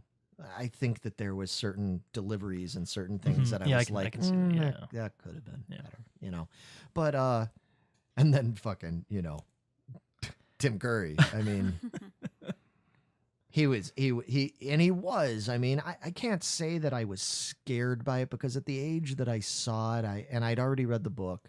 I can't sit there and say that it like scared me the way it probably scared you. Mm-hmm. But but it was intense. It was creepy and hilarious at the same time, which it's fucking Tim Curry, So, that's why that one is like way up there, not my favorite, but close. I just think that's an incredible movie, series that is a little underrated, I think. Mm-hmm. I know there's other people who say, what do you mean underrated? It's people are very divided on it. I seem to always meet people that either dig the shit out of it or people just bash the shit out of it. I don't find a lot of people that are in the middle. They're like, it was okay. So I dig the shit out of it. I can make fun of it too, big time. I would love if we did, and I know other people like Nostalgia Critic and plenty of other people have already done it, but still, I would love to do an episode just about it. Yeah, and most of those guys always focus on the negatives to make a joke out of it, and there's a ton of positive stuff that we can focus on. I agree. Yeah, I mean, we don't have enough time here to really get into it because it is a long story. Yeah, but I'd love to talk more about it sometime. And there is a lot of positives, and there's a lot of interesting shit to talk about in terms of the book because. Yeah. And we'll talk maybe more about some of that when we get into, because I definitely want to talk about the remake. Definitely. There's a lot to talk about. That's one straight up surprised me when I watched it. In a good way. Mm-hmm. In a good way. Yeah, there's a lot to talk about with that, and we'll talk about that in the second Stephen King episode that'll be coming out at some point. And we'll get into some other more controversial things then. But yeah, so for me, it is just it's the bomb, man. It's the bomb diggity, yo. Yep. So moving on, my number one is obviously It. Right. The so same one I we're mean, talking if you about, got anything more to say and about the it? reason I did put it up to number one is because that's the definitive Stephen King movie, whatever TV series that got me into King. So I have to give it up for that. I suppose that makes sense. Yeah. I mean, right. And that kind of leads me to my number one, which, because it was the same thing, obviously people might have guessed from what we talked about earlier. My number one is Salem's Lot from 1979. I just, it was, we can poke fun at it plenty. I can too, especially as an adult. I can roll my eyes at a lot of things.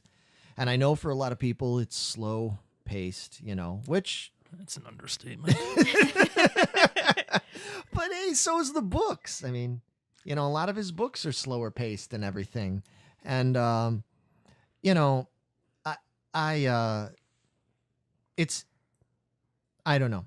I think it's one of those cases. When it comes to me with horror and stuff, I like slower pacing a lot of times. Mm-hmm. I know that isn't necessarily in vogue with a lot of people, and they kind of want to cut to it, I don't know. For me, things like that, the stuff that really resonates with me, and probably because it's the stuff I saw first when I was young. Yeah. Things like Salem's Lot, things like the first Exorcist movie, which, as great as that is, a lot of people criticize and say it takes too long to get to blah, blah, blah. There's too much quiet, silent part.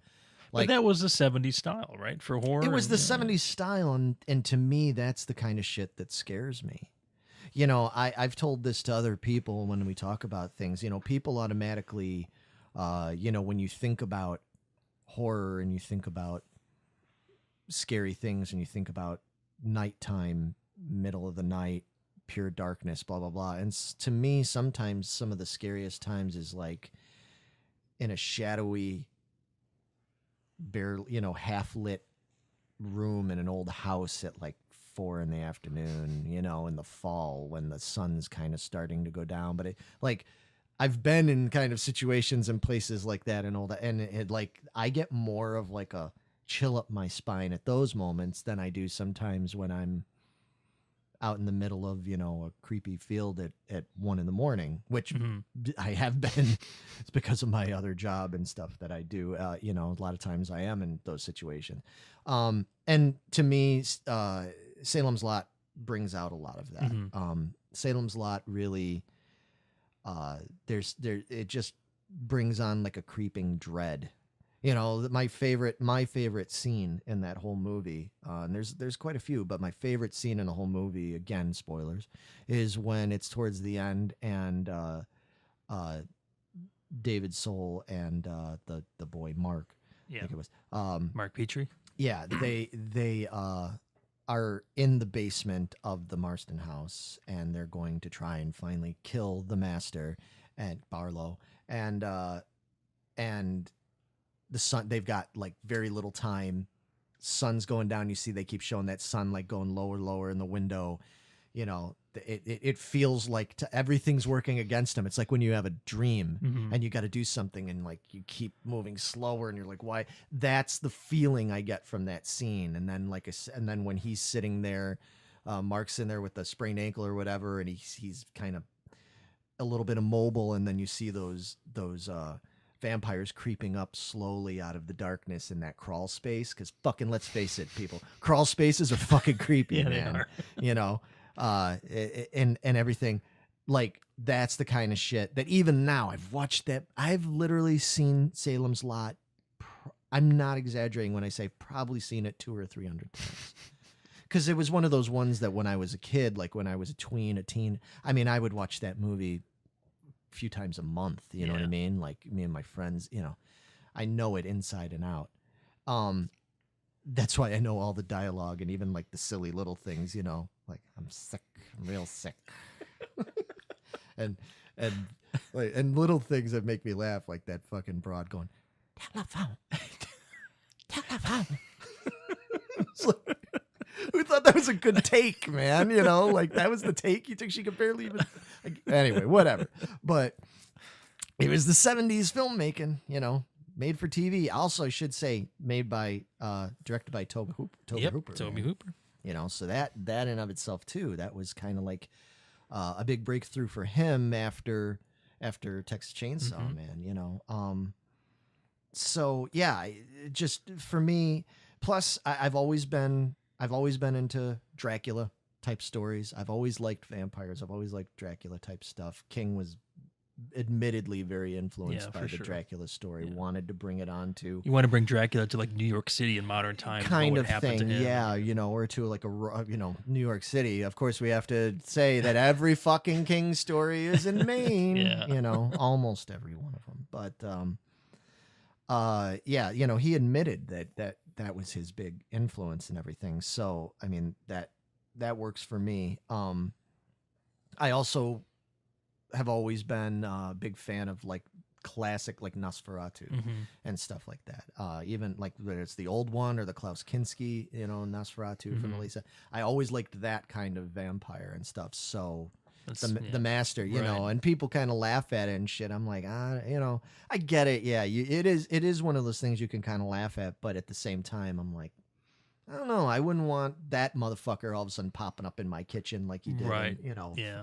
You wouldn't be laughing then, motherfuckers. But so just for me, because same thing. That's the one that started it for me. It really influenced in a big way what I find to be suspenseful and scary and everything. And it's slow, it's campy in that late 70s way and everything. The disco shorts on people and things like that take you out of it a little bit. She looked good in them though. And that other fucking scrub whose name, let's just get this fucking elephant in the room out of the way, My name is Larry. And all through growing up, I'm well aware. Larry Crockett. I do not have a cool name by any stretch of the imagination. Larry Crockett. Yeah, King fuck of the you. Wild Frontier. Yeah, but I mean, Larry Crockett, realtor. Yeah, it's like in everything, especially it started in the fucking 70s. They started that shit. The nerdy neighbor, the nerdy kid down the street, the nerdy guy, the kind of doofy guy. It was always Larry. Always is Larry. Every Tough time. break, kid. I know, tough break. I know. Couldn't be fucking Harry. Couldn't be goddamn Gary. Jerry, Barry, all those kind of, get a fair even shake, but not Larry. At least it's not fairy. Oh yeah, you think I wasn't called Fairy Larry a bunch of times throughout my fucking life? God, I've heard that so many times. Fuck. So, anyway, but yeah, so fuck him for making that character Larry. But at least he was banging the fucking hot pants chick. Yeah. So, Good old hot pants chick, man. maybe he may be a bit of a fucking loser dorky guy, but he got the booty. Got that He booty. did get the booty. He also got that big ass fucking Shotgun in the face. shotgun. That booty got a price, bro. Yeah, exactly. He paid the price because first he got the shotgun in the face, then he got the fucking big hand in the face. That fucking that's the other thing that is like I told you guys before, my favorite. I love the whole fucking stop and freeze frame and zoom in. Yeah. That's just so hilarious, man. They did that to try and be like scary, and it's like I don't think that worked at all, Not man. at all, That man. made me laugh. That always made me laugh, even when I was a kid.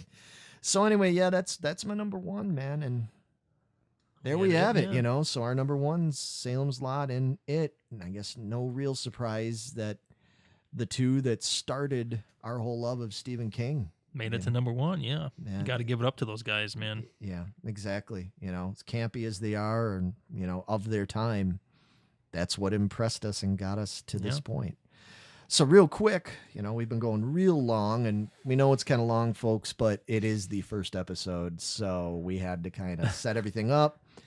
But we promise in the future we'll keep them a little shorter and stuff, and we might do multi-part stuff. But for this one, we just kind of wanted to really get it out there. As it is, we're having to break this up because we're going to talk more about King in the future. Yeah. So, but it'll be great to have more opportunity to have people actually give us their input.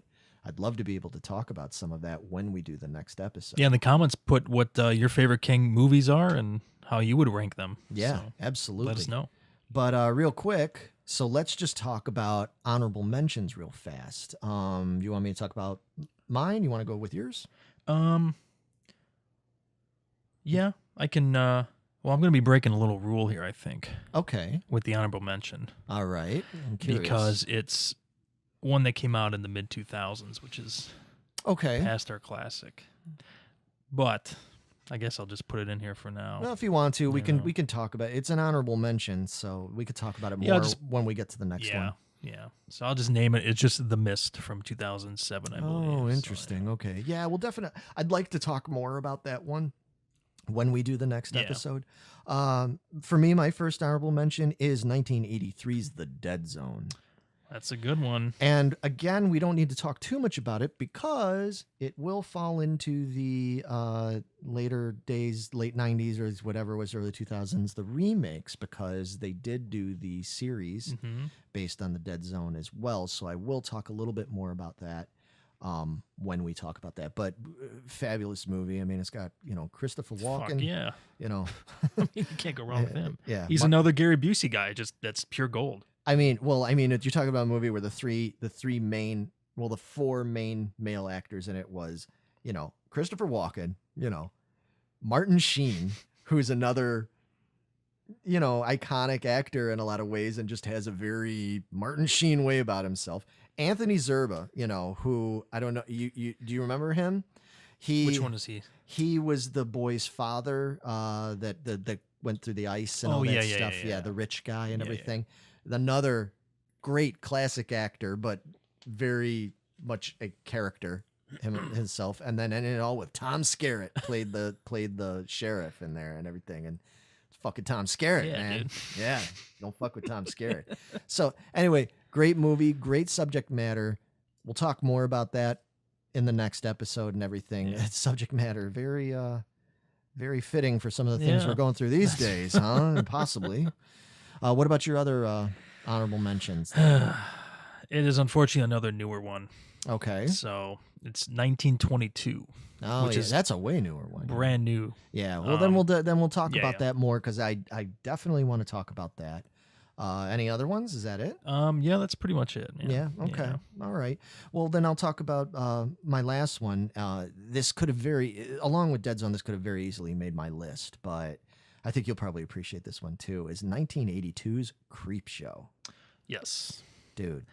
I love anthology horror films. Yes. I Mostly in the found footage vein, but Creepshow was very good. Yeah, you and your found footage horror, man. You are all about the found footage, I know. But Creepshow, amazing collection. Another one, campy, but, entertaining. Some amazing people in Oh, there. yeah, dude. Leslie Nielsen, Yeah. Ted Danson, Hal Holbrook, just Adrienne Barbeau, she gets the raw fucking deal.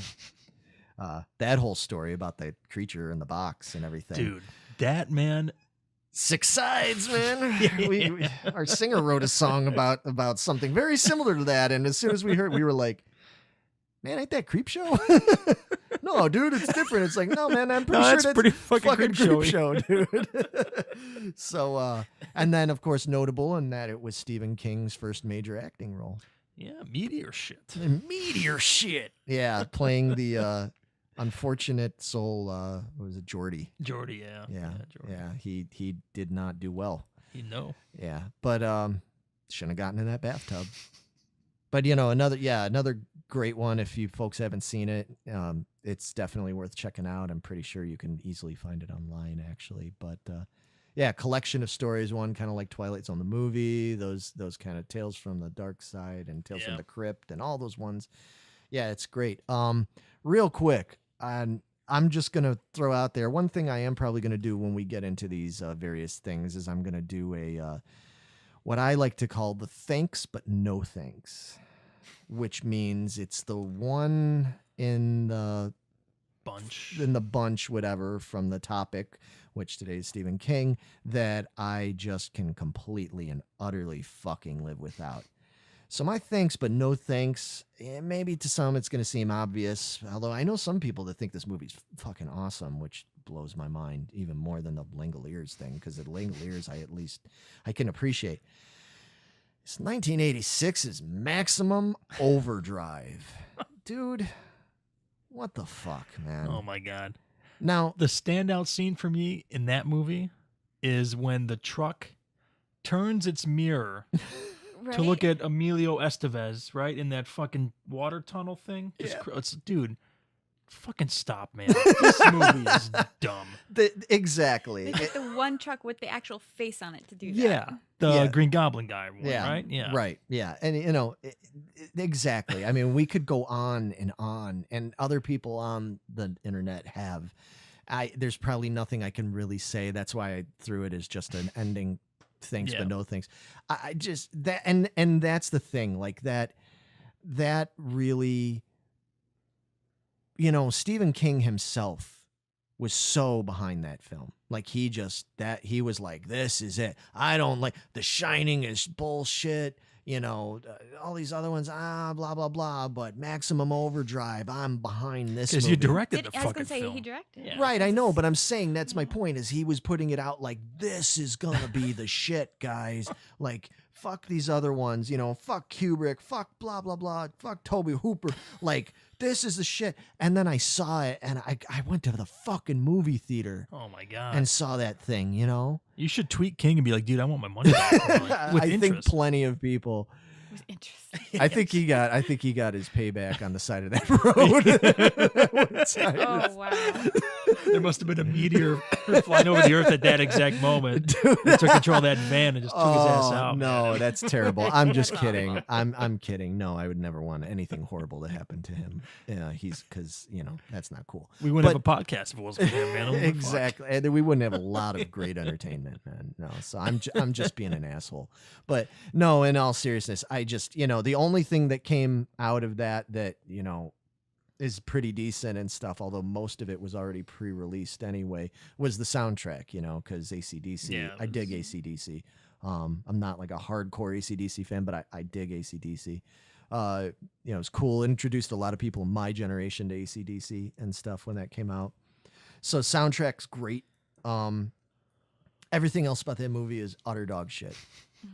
There's just, other than the soundtrack, there's really nothing redeeming I can say about that movie. Like I said, I know there's folks that would be like, you're a fucking douchebag. Okay, well, maybe, you know, but maybe I am a douchebag, but I can't find anything redeeming about that movie. I walked out of it. I didn't feel scared. I didn't feel particularly, it wasn't even like funny to me in like a good way.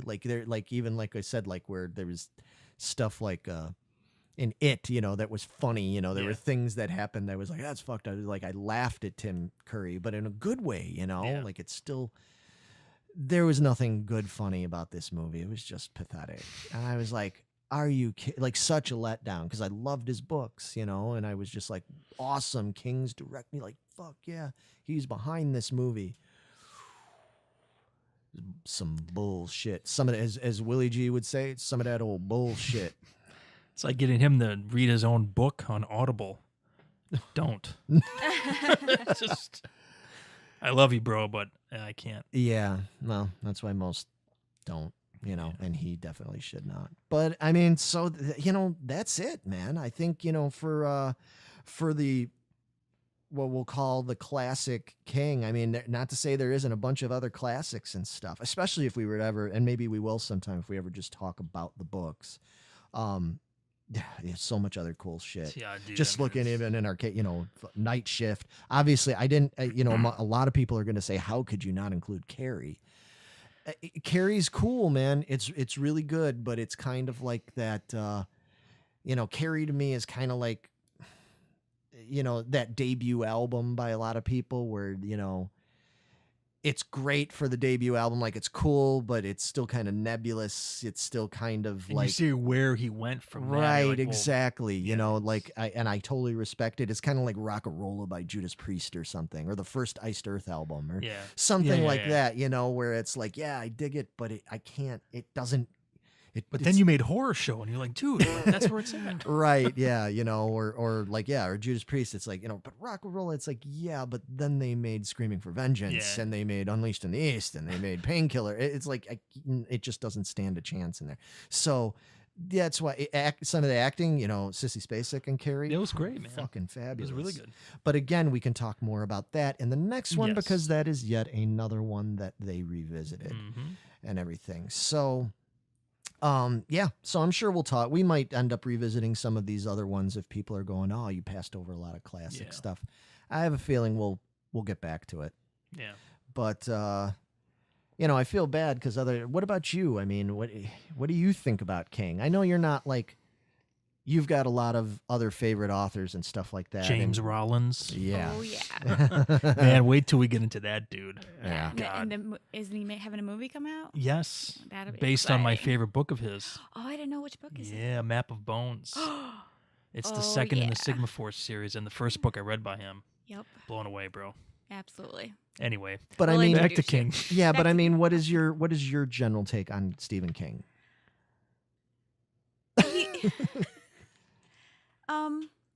He's okay. Yeah, he's Yeah, just okay to you? Yeah, I don't know. I love Misery. Right. That's my favorite. I think that's what introduced me to him. Okay. But really, I haven't really found any others that I've really like. I really like this.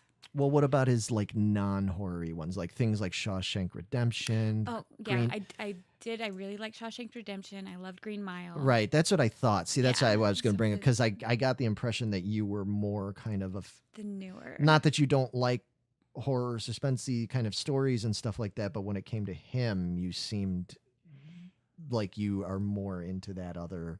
Oh, The way to go! You're more job. into that. You're more into that other.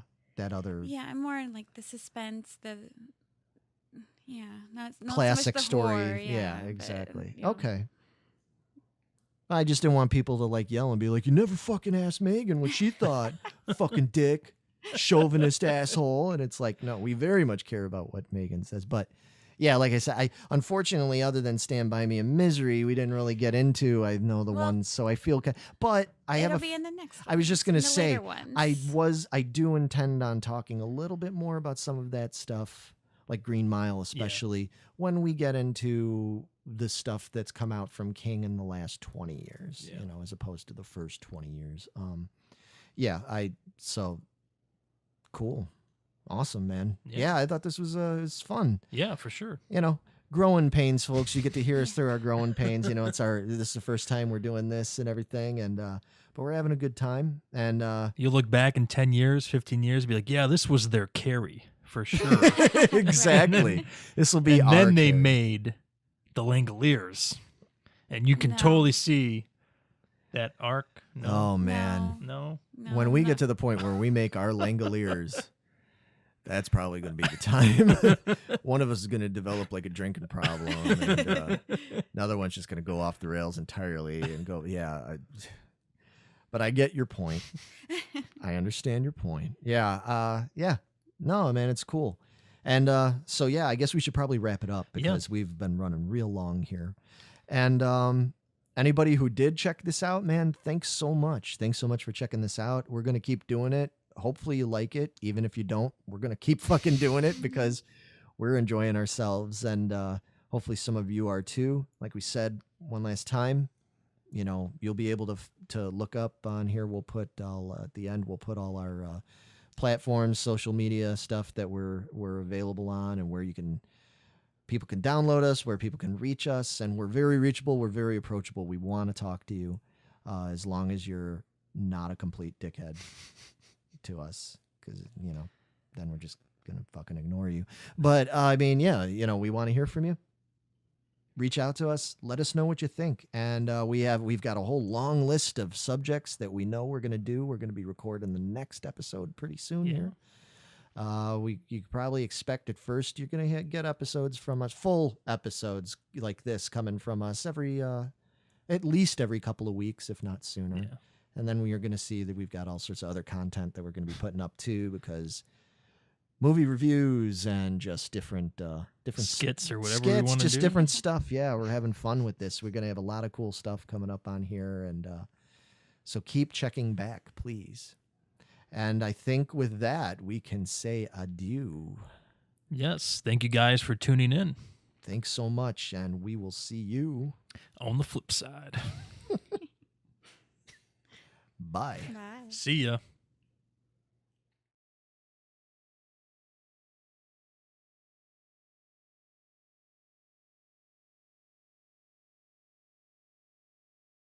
Hey everyone, thanks for checking out the podcast. Let us know what you think in the comments, as well as Facebook, Instagram, and Twitter. Please click on the links in the description to follow us, and make sure you hit that subscribe button below. And if you want to help us out, please check out our Patreon page as well. We'll be back with more soon. Thanks. Holy shit, did we do it? Yeah, we did it.